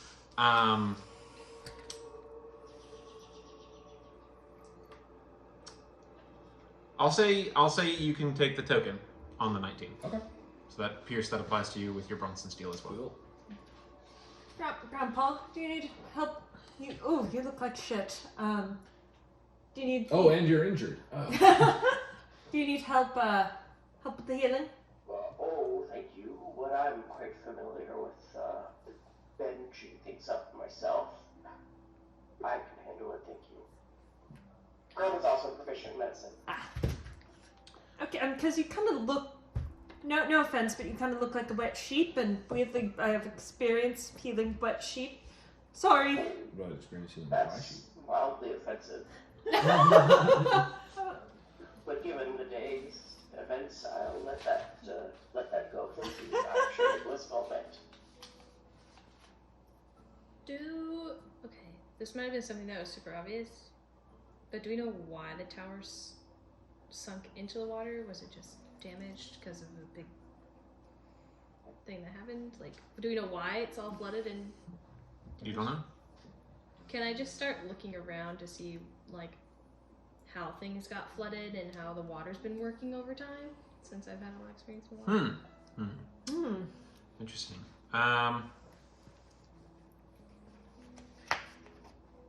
So I can see it. I Okay, can assume so I know. so yeah, I've seen where the cracks I'll say are this and is stuff, this is but going to be a just- pair of checks. First is a history check to see what you remember about the local lore and history of the situation, and then second is that you are to make a, I'll call that either a nature or survival check to kind of study the effects of something like that, Okay. to understand like how water has caused and taken over this situation. Did you say those marbles were cultivated? Sorry, I haven't heard it about. Were they cultivated or did they just arise naturally? Go ahead and make a nature check to try and learn that. I would be happy to. What was your? Yeah. Okay. This is on your history check.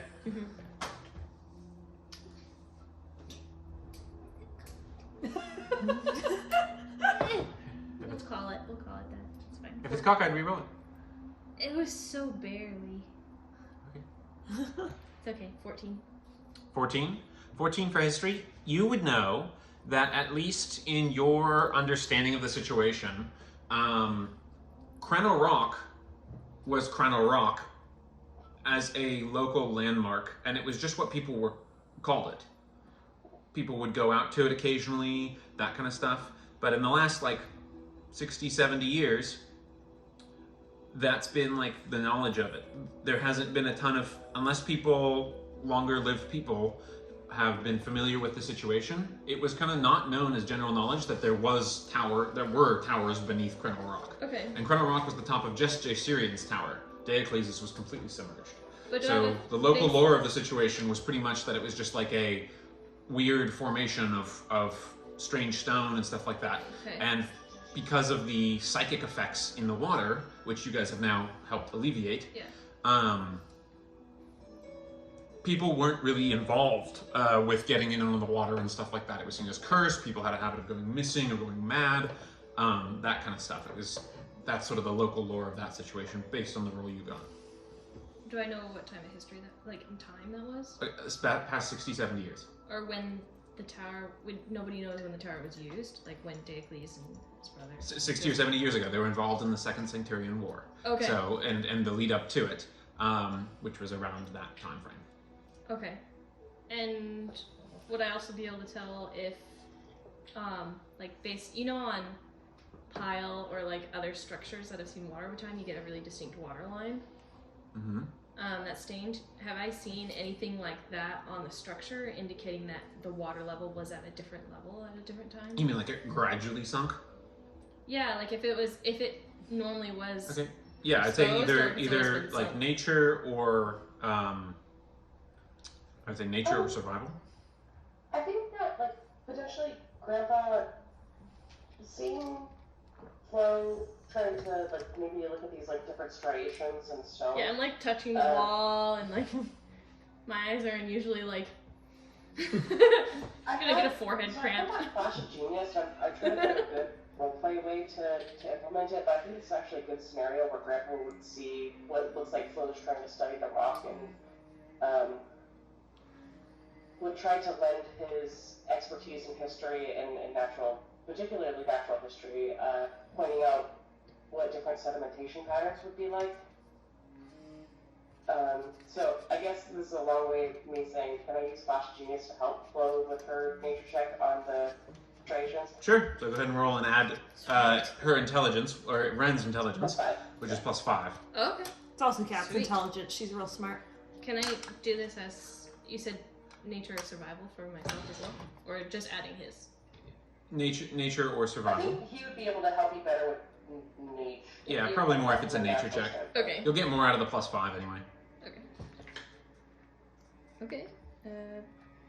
So I'd add his 5 in my bonus. Yeah, and Ren, I think you get a token for the first use of Flash of Genius for the day. Long rest? Per long rest, yeah.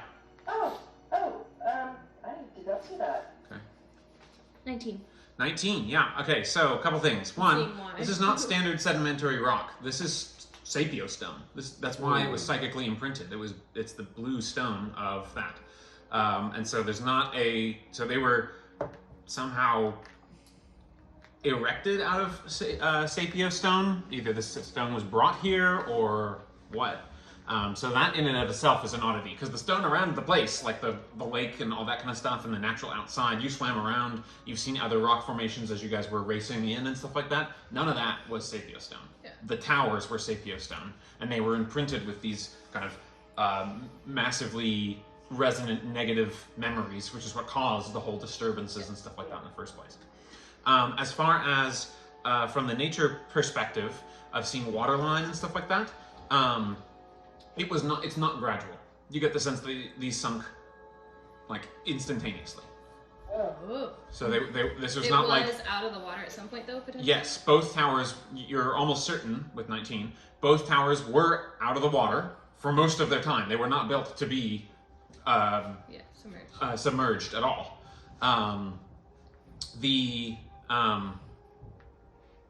end result was that, or the result of your conclusion is that you surmise that these sunk in a moment, in an instant, within a short period of time, like within a couple minutes, probably.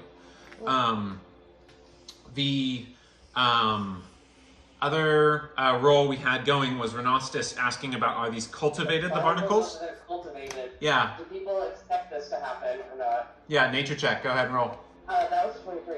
23. Yeah. So You surmise, okay, so these barnacles usually survive in saltwater environments, and this used to be a freshwater lake. But you guys discovered that because of the gate that was opened to the elemental plane of water, or the elemental portion of quintessence, which is the elemental plane, the portion of that's the water portion, it generated salt water in the environment and caused it to be salty water and caused it to change. That's why a lot of the fish died out, or the ones that survived or came through were different. That's why it affected the fishing economy in addition to the psychic problems. They are a new thing. They were not cultivated.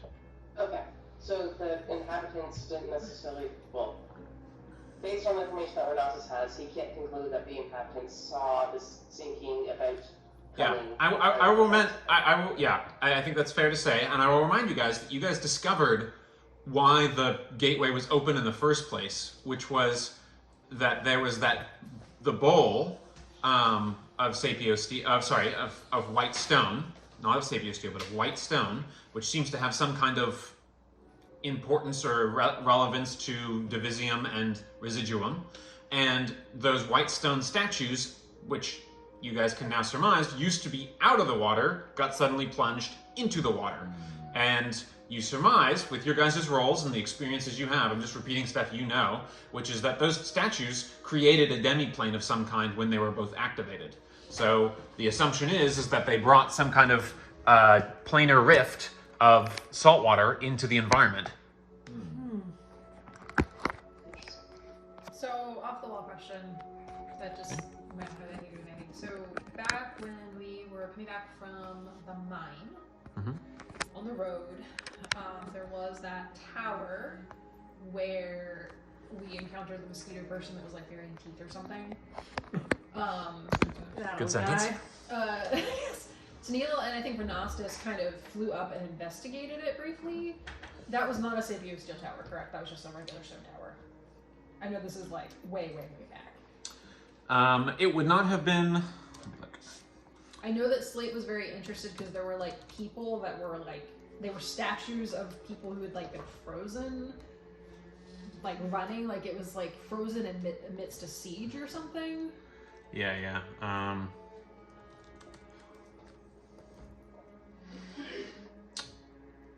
I'm trying to think back to that moment. Good memory, Kalina. Yeah. I don't know why I Mosquito man. thought of it. So that would have been, a while ago. Well, it's like Metka has a thought. It's like, so we've got these weird chain effects for statues and stuff. Why here in an abandoned tower that obviously has magical resonance, but It's the spiritual resonance. So you guys, to be clear, you guys are still where you can talk, and so you're above. You haven't gone back down to the temple.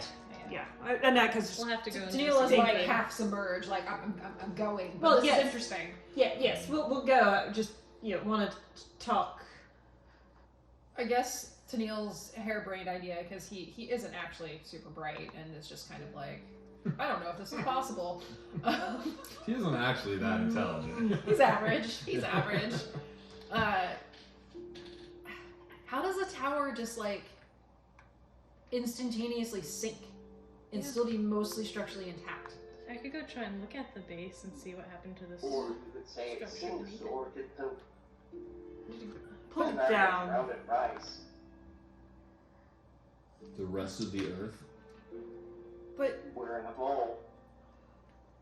There's a massive amount of water influx. And Can you teleport a building? Can you teleport buildings? can you teleport buildings? Make an Arcana check. I would say, so I've got it here. The in the Gloom Vale, the Yes. Crossroads Tower ruin that you Jesus found Christ. was a stone watchtower, but not sapio stone Okay. or steel of your Rolling knowledge. the metal when you better be with me. Okay, that was my question. Like, I guess Tennille's mind is like, was this tower? Fucking mother, God, bitch. Sorry. Yeah? Megan does not know if a building can be teleported. 2-1. I mean, You've never heard of that. I mean, it would be at 11, but You've For the never heard two. of that in your studies? If it's even possible, that's got to be some really high tier, like epic magic. I'm getting different dice. There's a crack in this room. Hand right, where there's painted some dice. water Do that not betray exposes me. to the outside. This room. Let me check my map These here. here too. What? Did you get these at Comic-Con too? Last year. Nice. Yes. Kat, did you have a question? I'm just spitballing. For my backup character, but they're Yes, Being there are built cracks to the outside. Enough Namely, where I could peek my head out. yep, namely to the south western corner of the room. I can't get it to stay charging, huh? Trouble. Yes, you could peek your head out. I just want to look down at the base of the structure and see if it looks like any rocks have been disturbed. Or That's if such it's a smart idea. How deep are we into the tower? Or how many floors remain in the tower? So you guys are on the second floor. The one you were on before, the one you guys were on before was the base floor. Okay. And there are, including the top of the tower, 6 floors. So roughly 60 to 70 foot, about a 70-foot tall tower. Oh, even an open water diver could hit that. That's not deep. Yeah. Oh yeah. Easy. Easy peasy. I mean, I could go down to the base floor and then just step out and like You look wouldn't get around. down there. Okay. But you swam out the outside to go and look around. I'd probably go in the tower just in case there's any other animals that are around and then just pop out of the Like base that of the tower. giant shark thing that had a spear sticking out of Oh, the shark owes us. it. Yeah. Okay. You go down to the temple floor. Yep. That doesn't have any cracks or anything in it. So If I peek out. you're gonna open the door? do it. Do it. Hmm. Don't stop now. I don't want to open the door without everybody. Come grab Tennille's us. following you at this point. Oh, really? Like, he's like, Sure, this one. Are you gonna swim back around, or are you gonna go through the door? Do I think that leads outside? Pretty sure. Do it. I'll take a peek. Okay. And who else is going down there? Who else is Tennille's downstairs? going downstairs. I'll do it. Okay, so the 3 of you. Oh, okay. So, all right. Let's think about this. We were on a floor together. We were investigating some stuff, and then Flo went out a window and to go down So- to the. I just So went down. the to towers floor. are damaged on the walls that face each other. So there are 2 towers that face each other. There's a broken bridge that connects them, or that would connect them if it was whole. And on that side, there are some cracks and damage to the tower. So she could have swam out that side, but I think what actually happened is that you ended up just going down to the base floor where you guys just were, the Hall of Prayer, and you're walking out the front door, basically, to go and have a look at where it would be at the base. Yeah. You'll have to forgive an old man's failing memory. Do we have any way to help those of us who are less aquatically inclined to help investigate floors where we can't? Oh, we're not aquatically inclined other than Flo. We're just going for it. I just wanted to poll my colleagues and see if there were any options we had. Yeah, didn't you have some kind of like cloak of the manta ray? Did. Right, okay, you got rid of that already. I thought, Grandpa, you could make some sort of like cap that helped with water breathing somehow. It was like a Krilly helmet situation. Situation. You used it during the games. Oh, I wasn't here for that. Did Grandpa have that? Yeah, you had a cap of water breathing as one of your infusions, and I think I narrated it as like a Krill helmet situation. I love it. Besides, You just forgot you had it, maybe. It's very much the looking for glasses when they're on your head. Yeah. Ooh. it's like strapped to his back, and besides this that I made this. Yeah. Grandpa, are you feeling all right? Yeah, like you made it. Oh, Wish I were remembering check. well, Besides this, I would like to join and investigate the ground floor, but I don't want to how do you say split the party. well, I'll come down. I can hold my breath. we'll go back and Yeah. Can I ride around on Rivet since he has a 40-foot swim speed? Yeah, you'll be faster. Yeah. Grandpa's gonna put his helmet on then. yeah. I didn't know that. That's kind of perfect, though. I mean, It does work out though. Oh! You want to risk it for the biscuit?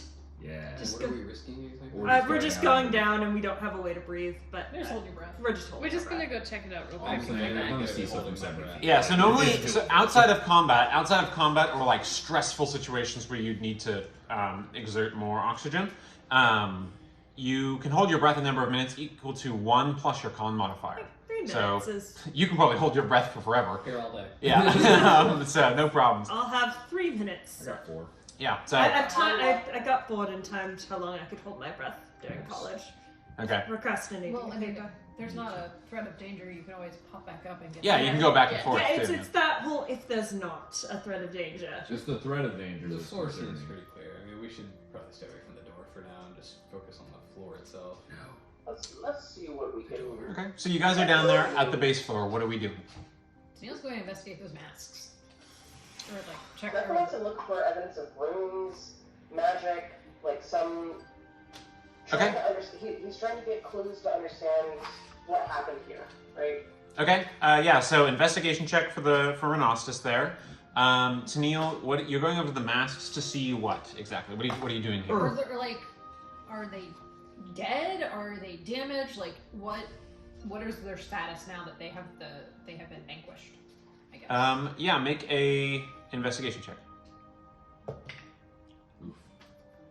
They're masks. It's a 5. 5.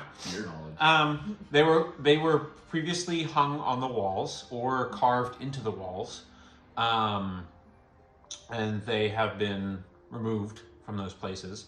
There are small little chain links that are on them that did appear to like solidify into physical objects, because previously it was just spirity effect of chains that was happening here. So that's unusual. The masks themselves are cracked or damaged.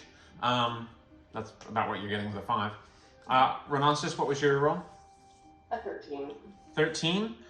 Investigation, 13. No more additional runes or things like that of clues that you're immediately getting here. The biggest thing that's remaining or out of place is now the statue has moved, and then the shattered remains of the chains around the statue that was chaining the statue. There's still a physical object there. It's like a black iron spiky chain of some kind. So there's that. Are we still inside the tower, or are we outside the tower? You're inside the tower at the base floor. Okay. I apologize. Thank you. Yeah, I'd like to just take a look at the statue, see kind of, does it still look like sort of how did a statue kind of get chained up like this? Does it look like just a normal statue now, or like it Sure. got... Go ahead and make an investigation check. Yeah. Be nice. I'll wait to go out the doors until everybody's like ready to do Okay. that. But What are Opal, Flo, and Opal, Flo, and Nocturne doing? You're just riding around on the frog for fun, or is it you I'm going going to to? cast detect magic in this room. Okay. Are you hard casting or ritual? Oh, that's right. Ritual casting's a thing. It's 10 minutes though. You probably would want to. Oh, yeah, I could- I think we're doing a pretty intense investigation, though, right? 10 minutes may not be that wild. Except we can only... Breathe for Yeah, but he can cast it up above and then come back down, and it'll Okay. persist. Yeah, that's no problem. Okay. You seem like. Yeah. So we'll get to that in a second because you spent off Yep. 10 minutes. What do you want to do? Can I look at the fire without getting too close? Sure. You just want to check it out? Yeah. Okay. Like, Perception check. why is it burning underwater? And Opal, what are you doing there? Opal really doesn't have anything here. She's just kind of. Any of the spaces that you're interested more in exploring? Any of the faiths maybe she would feel interested in This learning is all about? very alien to her, so Sure. she's probably following Tennille around and kind of like Yeah. watching what he's doing, but otherwise just doesn't understand. Sure. the meaning of anything. You get the slightest tingle or shiver running down your scales as you look at the bell. Interesting. Is what I would say. Okay. I Go in assume reverse order. I'm next to fire, so it's not dim light, but is it dim light anywhere else in the... This whole place is sort of, I had mentioned this before, there's like bioluminescent algae So in and you around can this see- space. So it's at least is it- reasonable. I would say it's more dim light, but the fire makes it bright light in this room. Okay. Great. That'll be a 23. 23.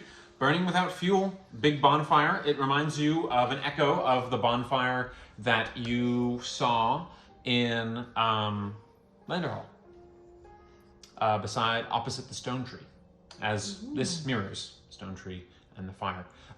This doesn't seem to have the... It has what looks like a carved... It's carved to look like it has the mound of ashes in a ring around it, but it doesn't actually have any ashes in a ring around it. So it seems to be a facsimile of the effect in order to kind of just have it be a place for that. All these different altars and religious areas based on faiths, they have bowls to like how to put an offering into and things like that. All right, so other roles we had out there. Looking at the statue, dirty 20. Dirty 20. Yeah, so you see that in the hands. So obviously, how did this happen? What's going on? You're trying to figure out what's going on here. As I mentioned, the physical chains somehow bored into the stone of the statue. And that was at the eyes of the statue. So there's cracks now in and around the eyes and then around the mouth and then through the torso in various different locations. The remnants of those chains are still broken around you guys on the floor, They are dense enough that they are not floating in the water. What I would say, and they clearly don't seem like normal chains in some sense. As far as the statue, there are no runic sigils or anything like that on the statue. This is the statue of Duro, the pain bearer, generally presented in a stockade of some kind. Duro's sort of domain is about sharing the burden of society, of your fellow human beings or humanoid beings, to all like share the burden, share the load. That's sort of generally, she's part of the 13 seats. That's the religion that's at the core of Sanctus. Usually Sanctus, depending on which reach you're in, as we discovered a little bit, certain of the seats are more or less recognized. Like the Reveler, the Masked Reveler is much more recognized in Solney and the Radiant Reach, and not at all in Skefmir, but they are more around things like the athlete, the wrestler, and which is also called Tulskar in Skefmir, which has some tie-in there for culture.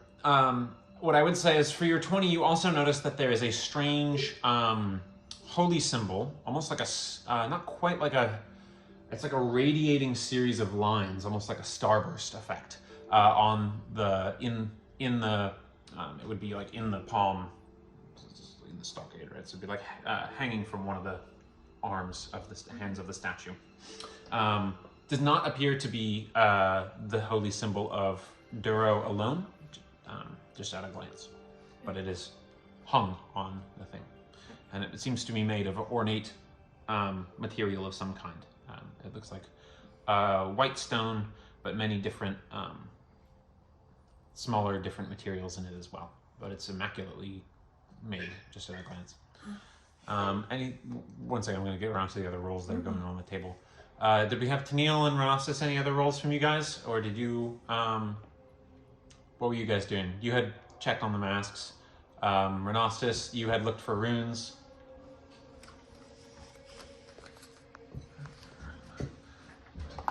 Okay. So we'll get back to Nocturne. You've been waiting on Detect Magic here. So we'll get back to that. Yeah, that should be going. So Nocturne, you with Detect Magic, what you notice is that the so as with the rest of this tower, there's strong presence of like it's something similar to when you look at Opal in some sense with like the psychic magic. It's not like magic in the same sense. It doesn't resonate within a school of magic or things like that. Opal with Detect Magic up is actually a pretty fascinating individual to look at because you can see actually within her different bandwidths of magic kind of lying dormant there as part of her. It's not schools of magic. It reminds you more of the big complicated apparatus in Jaysirian's tower that we had seen before. As of looking in the rest of this space, though, it is alive with faith magic. The kind of magic that you've seen Tennille do, but you get the sense that this is magic of faith, of small acts of faith built up over many, many years, and by sincere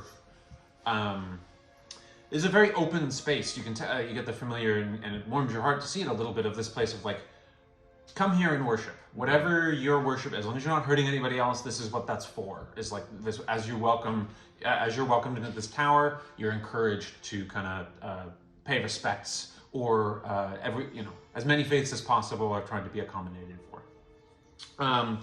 Then there's the stain,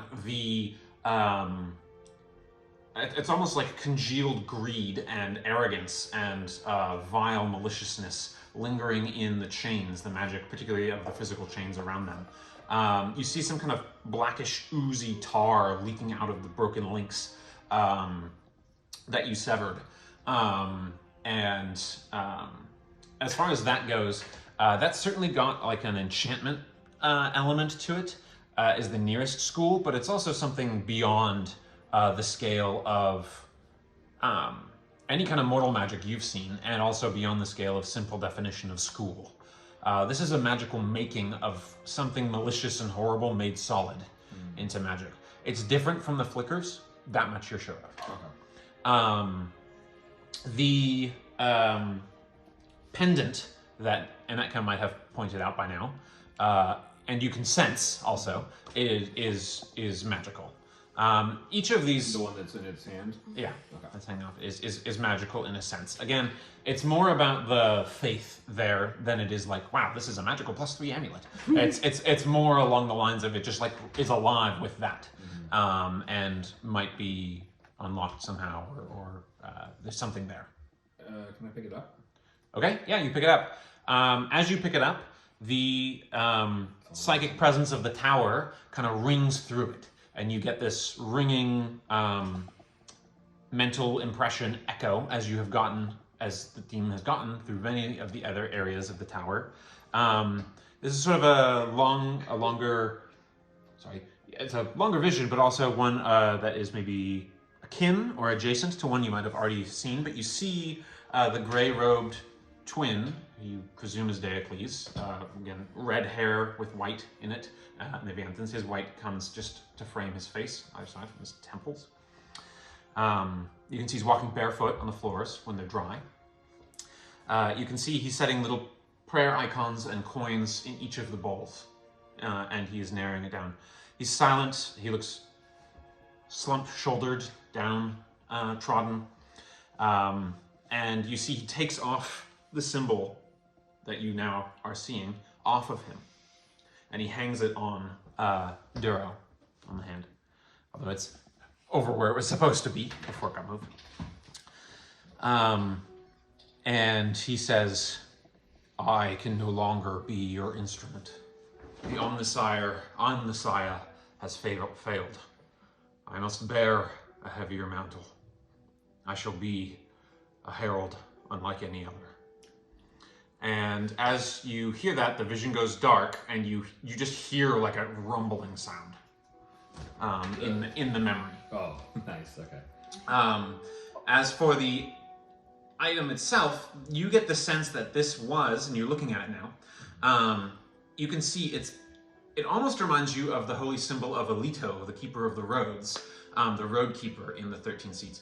The goddess of travel, of homesteads, of being kind and fortune to those who are traveling with you, or traveling on the road, giving hospitality. But instead, it's not a winding road, it's actually different pathways radiating out in that starburst pattern, and at each end, in a different stone or different material, is a different religious deity of some kind. So this is like an all symbol, a holy symbol, and you see the mask, an animal mask of the Elusha. It's not done in the more Elusha Kami style that you're used to seeing from where you come from, but it still incorporates that as well.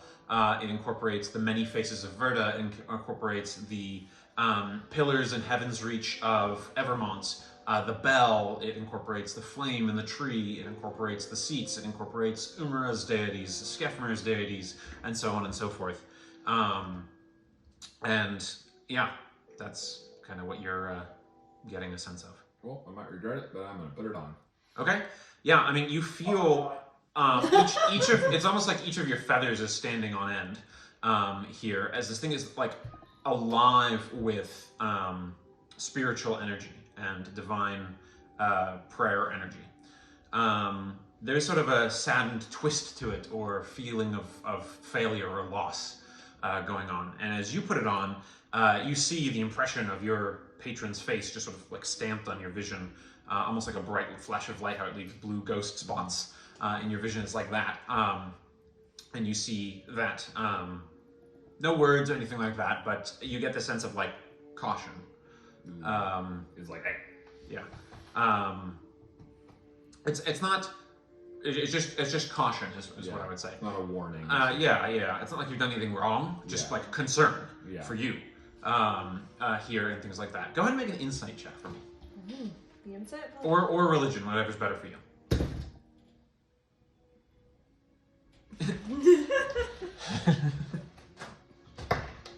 That's much better. Oh. Insight or religion, you said? Whichever's better, yeah.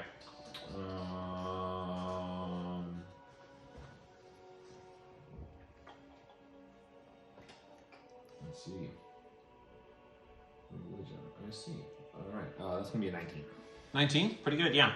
You're pretty sure that this energy is similar to the energy. You weren't here for, I don't think, when it happened, but when Anetka helped discover, Tennille was the one who actually retrieved it, but Anetka discovered it through Mr. Mitten's octopus form, was that in the top apparatus of the like lighthouse beacon, which was like sapio steel and some golden light situation, there was like a panel of removable material, and you guys found that, that's where you found the two tuning forks. It's where Slate noticed after the fact, after you guys had looted all the rest, he saw the Codex Memorius there.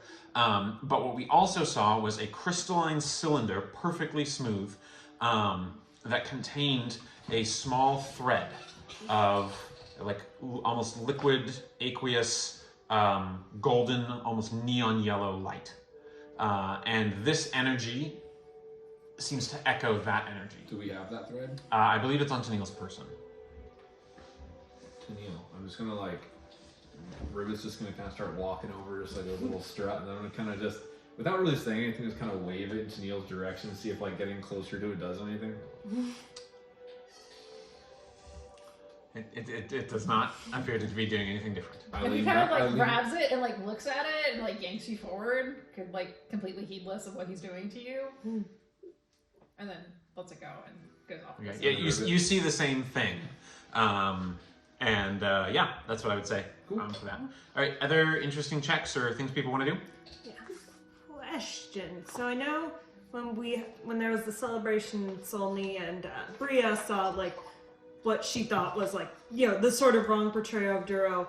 Before, was that the only time Anetka had ever kind of seen her interact with that religiously, or was there stuff kind of in their home while she was growing up? It wasn't super pushed, but you could tell that, like, when you came across it academically, you could tell that she took those teachings to heart a little bit, not in a structured religious sense, but more in a these are principles I live by kind of sense. Bria, coming from Skefmir, coming from that kind of Goliath tribe lifestyle, particularly in Skefmir, you work with the tribe or everyone dies. Skefmir is permanent nighttime, permanent winter, and the things that live there are not friendly to living creatures.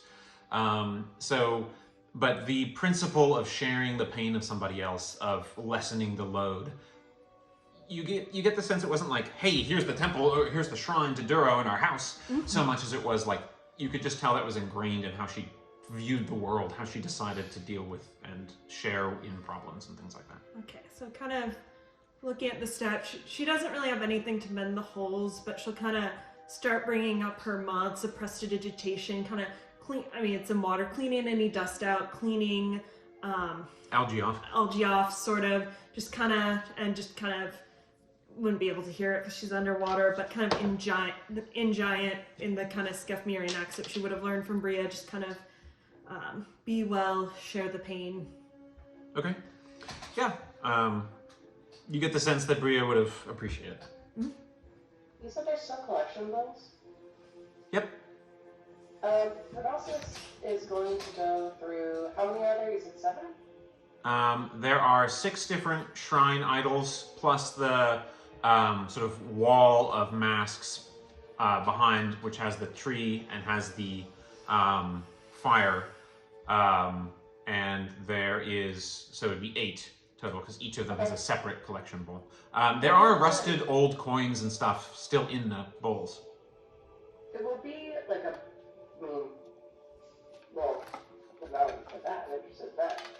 He will go and drop a gold coin in each, but he also wants to take a peek at what's already in there and try to see if that can give him more sense of the history of the space. But Okay. he would also like to pay respects, so he'll, not being a quite religious man himself, but... Sure. Okay. You want to just know about each of the religions, or sorry, help me out a little bit here. You want to know how the There's a little bit less about the religions themselves, and like trying to see like out of the coinage in there, trying to get a sense of who visited here and how. Okay, very good, very good. Yeah, that would be a history check for sure. Okay. But he will go ahead and pay his own respects and drop a gold coin in. Okay. Cool. You said religion. That is a 14. 14. Oh, okay, yeah.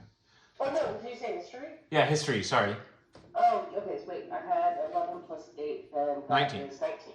Better than 19. Yeah. That's a great history, a little better. Yeah, history. 19 for sure gives you a lot of info. There are many different coins here. Many different coins from many societies you don't recognize. Ones that, so there's the standard kind of coinage, and you can see it's stamped with older archons than Yaelu, Luvenet, and Gareth Ulamor, with the timeline. Those are some of the more common ones. But you also see a couple different coinage. There's a coin shaped like a bell that is put in front of the bell one. There are, in front of the pillars, there is a type of coin that is meant to be stacked, and it's through there's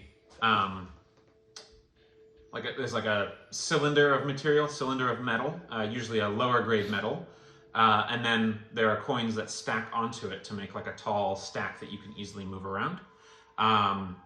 With a 19, you also notice, you would know, you wouldn't recognize that one, but you recognize that there's some coinage from Verda, there's some coinage from Skefmir, so many different people, many different societies that have come here. And that's unusual because a lot of these people, the coinage wouldn't take them very far in Sanctus, even back then. One of the more common coin types that is more universally accepted is the Vianthans, which is stamped with a wagon wheel. Not officially minted currency from either of the reaches, but it's one of the older currencies, but is still universally recognized because of how well traveled they are. You also see that at the bell, there is a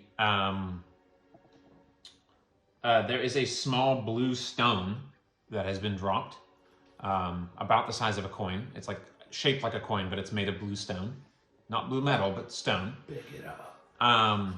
And you also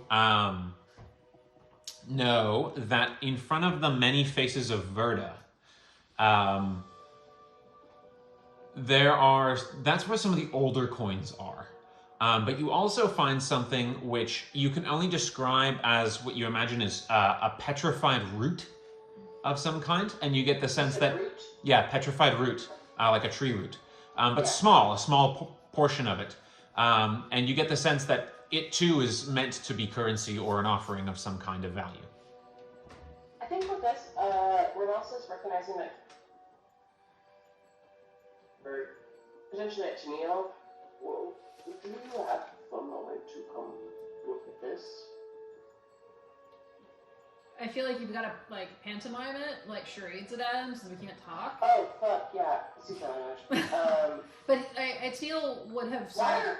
Noise travels really well in water. He probably has some clackers or something on him that he can make some noise. Teal's been hanging. There's shit on him that he can make noise to get your Just ding ding ding tongs, like some armor or something. Yeah. Okay. He's hanging the mask back up on the wall. Okay. As you hang the masks back up, You have to be respectful. see you see faint, like very emaciated looking, small and shrunk little wisps of energy sort of start to creep out of them. You see a small shape, probably only about this tall, very thin, very emaciated looking. You get the sense if it's almost like bleeding. And it's got a small rodent face mask, and it just sort of gestures like to the lantern, He'll hold it out like. and it just sort of slides into the lantern to stay in. At the moment, what I will say is, go ahead and make a religion check for me. Be religious. I'm gonna use a dragon because I've got lots of dragons. Okay. Weird flag. Nat 20. There you go. Very nice. 28. Okay, so what I will say is that you get what I will call a... so as we've seen, the spirits, when you're lighting them up, it's like they're coming from different locations and finding you and staying in the lantern. You've now got a permanent ride-along. So you permanently have one charge at all times in the lantern. Nice. Oh. Better mark one of those lights. Oh my god.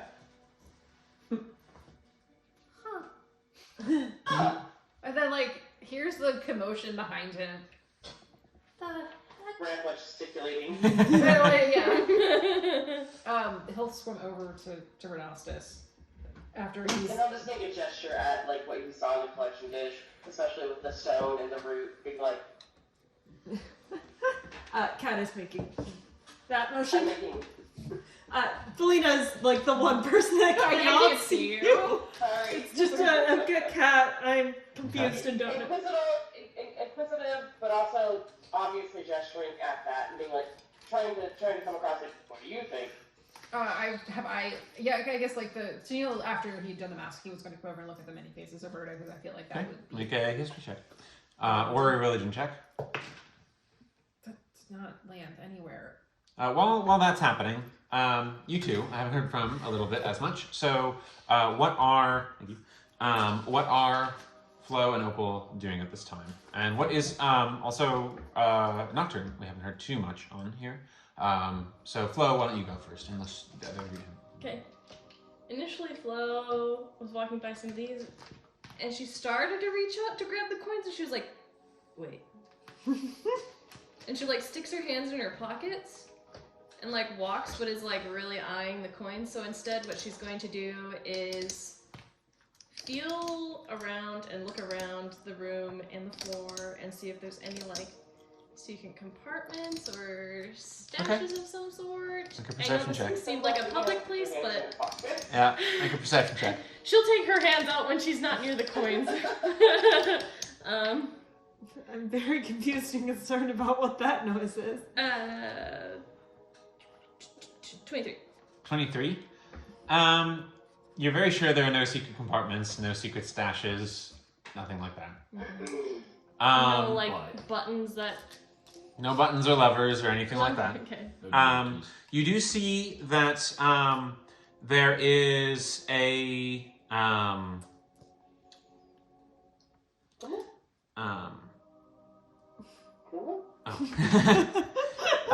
there is a let's see. Okay, well, I gotta back up what I said. There is a section of brick that has been like a section of stone that has already been removed from the stairs. That was a secret compartment. Oh. That was maybe plundered during the games.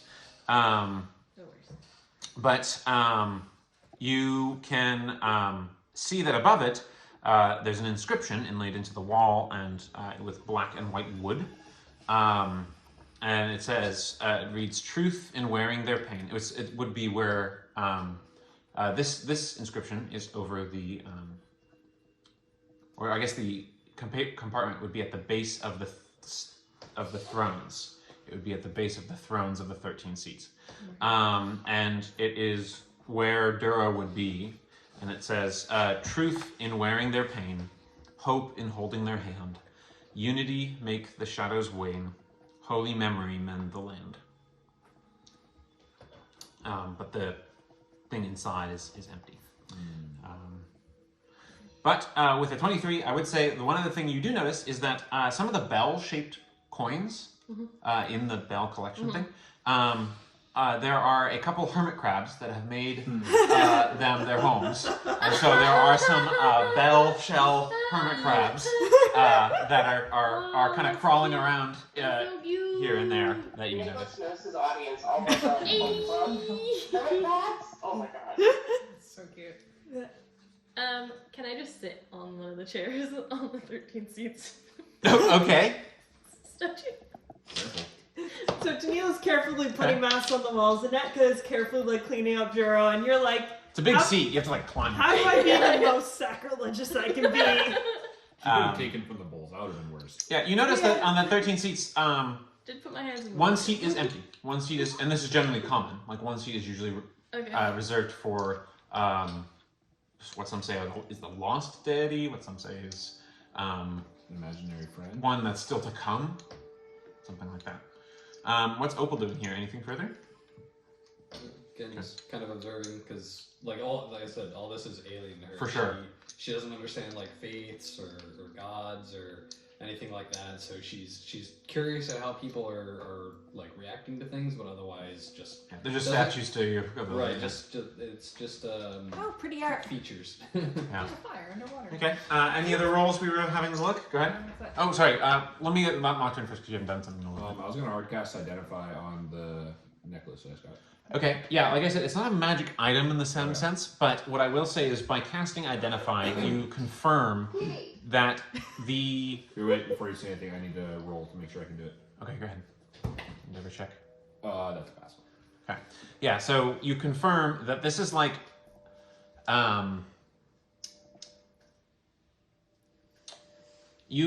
I will say that allows you to confirm, plus your other checks and interest in it, allows you to confirm. You're pretty sure that, I'll already give you some, but follow up with a religion check for me, please. Wait, so roll again now? Or? Make a religion check, please. Ooh, that's what we love to see. I think my religion is a +0, but we're gonna check. I am not religious. It's a 19. Okay. Says the guy that worships a patron. Yeah. It's a partnership, not a worship. Yeah. Different situation. Homies. Yeah. Okay, so what you are pretty sure about is that this was intended to be the term you come to is as what was mentioned in the vision, which is omniscire. And you remember hearing the phrase "the omniscire has failed," and you get the sense of that How do you spell that, Nicholas? OMNISSIAH. Okay, OMNIS. SIAH. Okay. And then you also get the sense between your Identify and the previous checks and that check you just made. So you're pretty sure that the thing that Tennille gathered came from this necklace, but that it was only able to be drawn from this necklace because of all of the gentle acts of faith and stuff.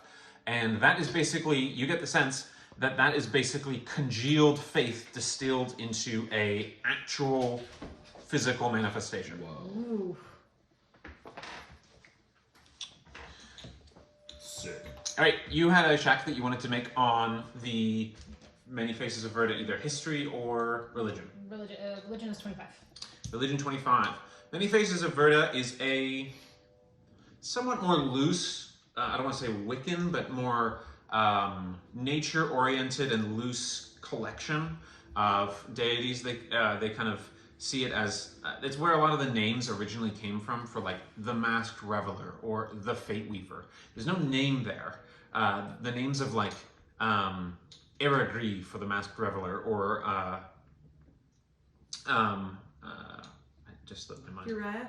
Uriah, thank you. Uriah for the Weaver, things like that. They came along afterward. there's some connection to like the many faces and the masks, some kind of amalgamation of like the masks of Alealucia and the many faces are generally considered like, I don't want to use too many Western analogies here, but for lack of a better one, it's akin to like messengers or angels to higher deities and powers. It's not quite like that. It's more like they get along, like they're cooperating nations and stuff like that. But the Alealucia are definitively not gods unto themselves, but they are seen as important and related to that. They are not major faces, what I would say. The many faces religion talks also or considers how many different religions often have a similar figure across like many different religions. There's usually a character for death. There is usually a character for magic, if there is one, or for war, or for death, or judgment, so on and so forth, right? Mm-hmm. They prefer to just keep it at that sort of title, right? Like archetype. Like the archetype of that. That's where that comes from. This, with that role and with some contextualization, this is one of the oldest faiths in the world. It is part of, and this particular piece of material, it's made of a black stone and has different carvings in it. Vaguely Mesoamerican Incan style art done into it. You remember reading and actually sneaking a read into one of Uncle Galen's books on old faith and old cultures. This is from the Verdant Heart, or the Ixuoan Preserve. What, according to Uncle Galen, was one of the great empires that existed pre-Gregorian wingspan. So it, as far as you're aware, the common knowledge is like the Gregorian wingspan was the first mega empire. But this evidence you recall seems to suggest that the Ixuoan Preserve, or the Verdant Heart, was actually predated that. You, with a 25, you get a lot. So they were known as the land singers. They could awaken the land, tap the land for magical energy directly, and they could practice what it's called lithomancy, where they could raise islands of rock to float and create floating islands and rearrange geography. So that is some of what there is. Most of the stories around them are sort of seen as more like legendary hearsay, kind of like, like Atlantis or something like that. But here it is, and there's some tie through there. Okay. Would I recognize the little wooden token that Renastos pointed out in the bowl? You would. It's not actually. It's petrified wood. Okay. Is what I would say. And you don't recognize it in the same sense of like, hey, I know this is. You assume it's some kind of currency. Okay. But you get the sense. What would I say? You get the sense that it is grown stone. Okay. And it reminds you of the fact of the stone tree, a tree made of stone. Like the one in the corner. Okay. That is what I would say. All right, somebody wanted to look outside to see what the terrain was like. Are you going through the front door? I'm gonna make some noise somehow. And point at the door. Yeah, I guess. Clap, clap, door. Yeah. Okay. Look at everybody. Like Clap, clap. breath, door. Okay, everyone goes and gets a breath. Heads down to the door. And open it. Yeah. All right, you're like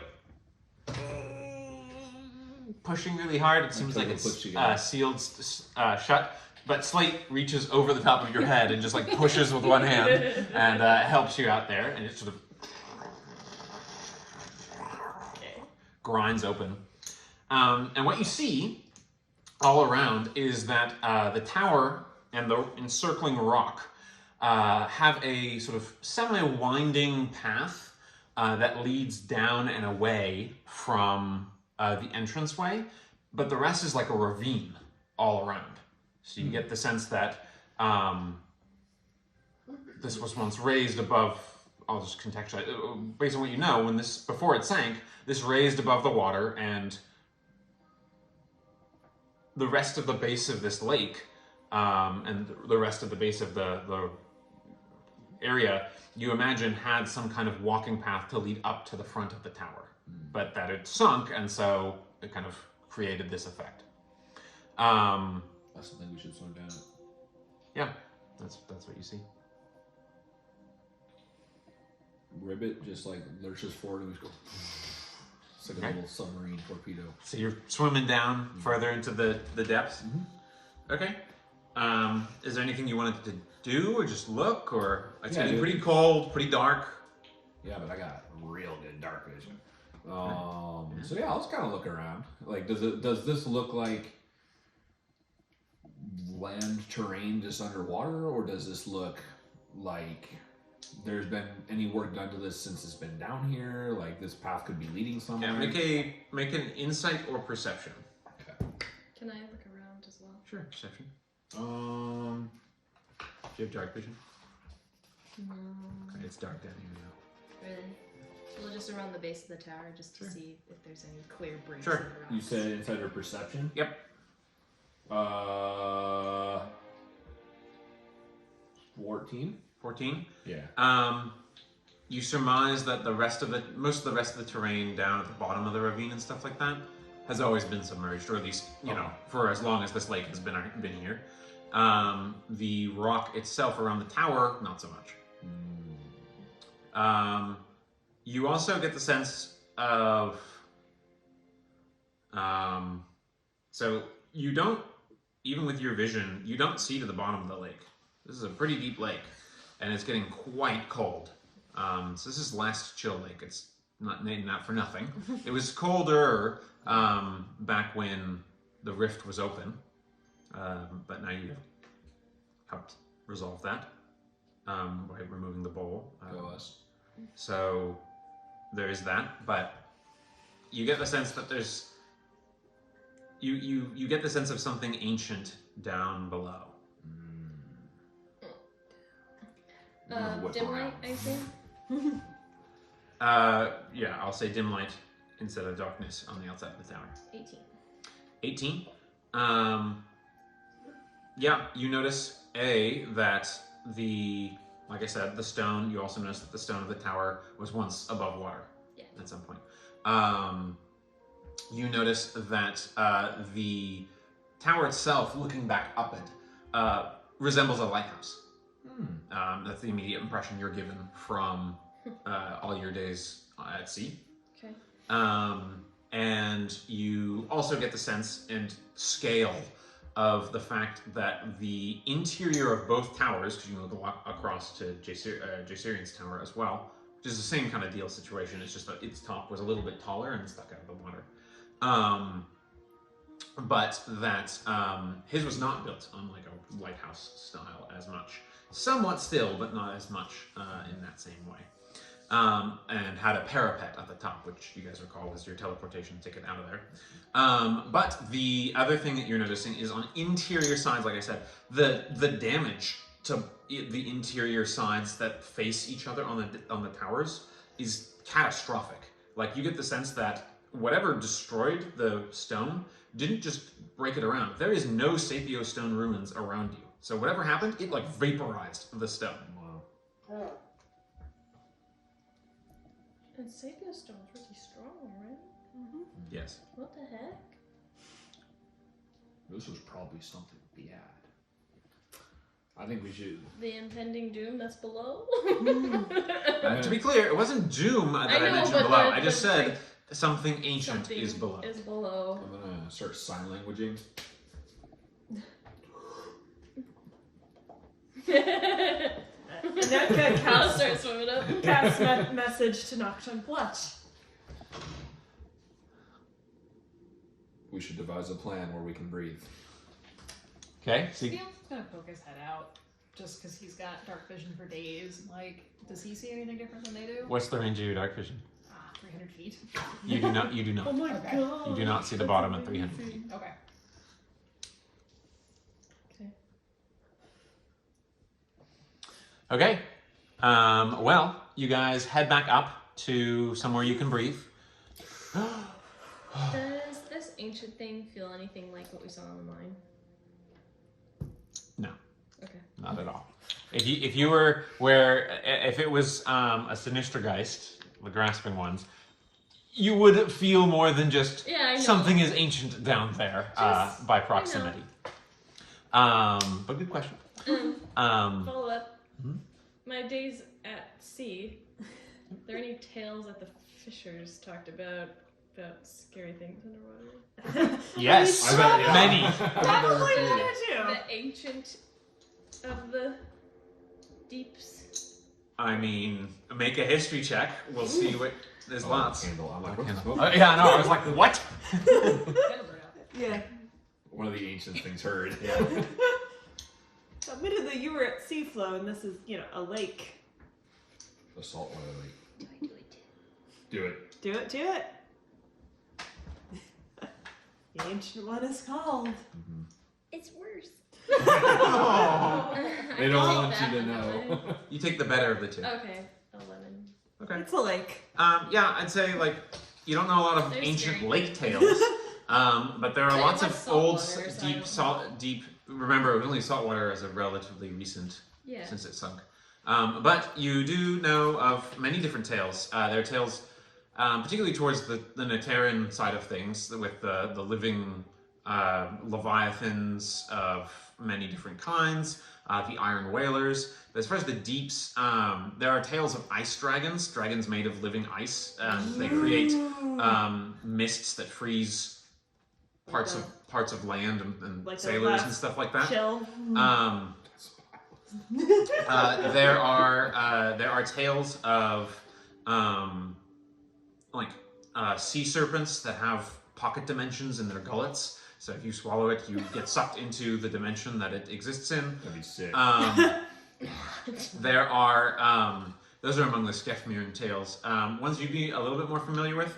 You've heard of tales of the Mist Kings of Aes, which is one of the isles of the Sunswell Isles. And that they learned to break apart their form into a mist to travel and shift around and things like that. And that they could use that to infiltrate, to different things like that. You've heard of tales of the Black Mist, which obviously you have direct relationship with. You have heard that can bubble up from deep places in the deepest part of the earth. And that some creatures can harness it. It's theorized that, one of the reasons that Quarlax, the dragon turtle, was so dangerous was because he could generate it or breathe it. That would be dangerous. Yeah, Your so dad that's or his just friend took with care of that 11. one. With an 11, that's about the best Yeah. you're gonna get. I mean, You also know of a type of sort of I don't have a good name for it, and the names may be slipping your mind at the moment. But I'd say something like a necrocrian. Name's not, you can't quite remember the name, but it's some kind of giant sort of crab-like creature. But it's sort of a skeletal crab creature that can has sort of like a tentacular, like almost tongue-like material that it can distend out and animate bodies with. So there's lots of scary tales of the deep. Sailors do not mind. There's tales of merciless mermaids that drag sailors down, never to be seen again. All sorts. The sea, the darkest parts of the sea are the least explored, least known, even by the Magi. But they say that the sailors' common knowledge is that if you find the right places, the right kind of trenches, you can find entrances to the secret world of Ichthia, which is a pocket dimension of a water land of some kind. Yo, we gotta track that down. So anyway, this is probably a good time to stop. It's 8:45, so a good time to stop. Any last thing?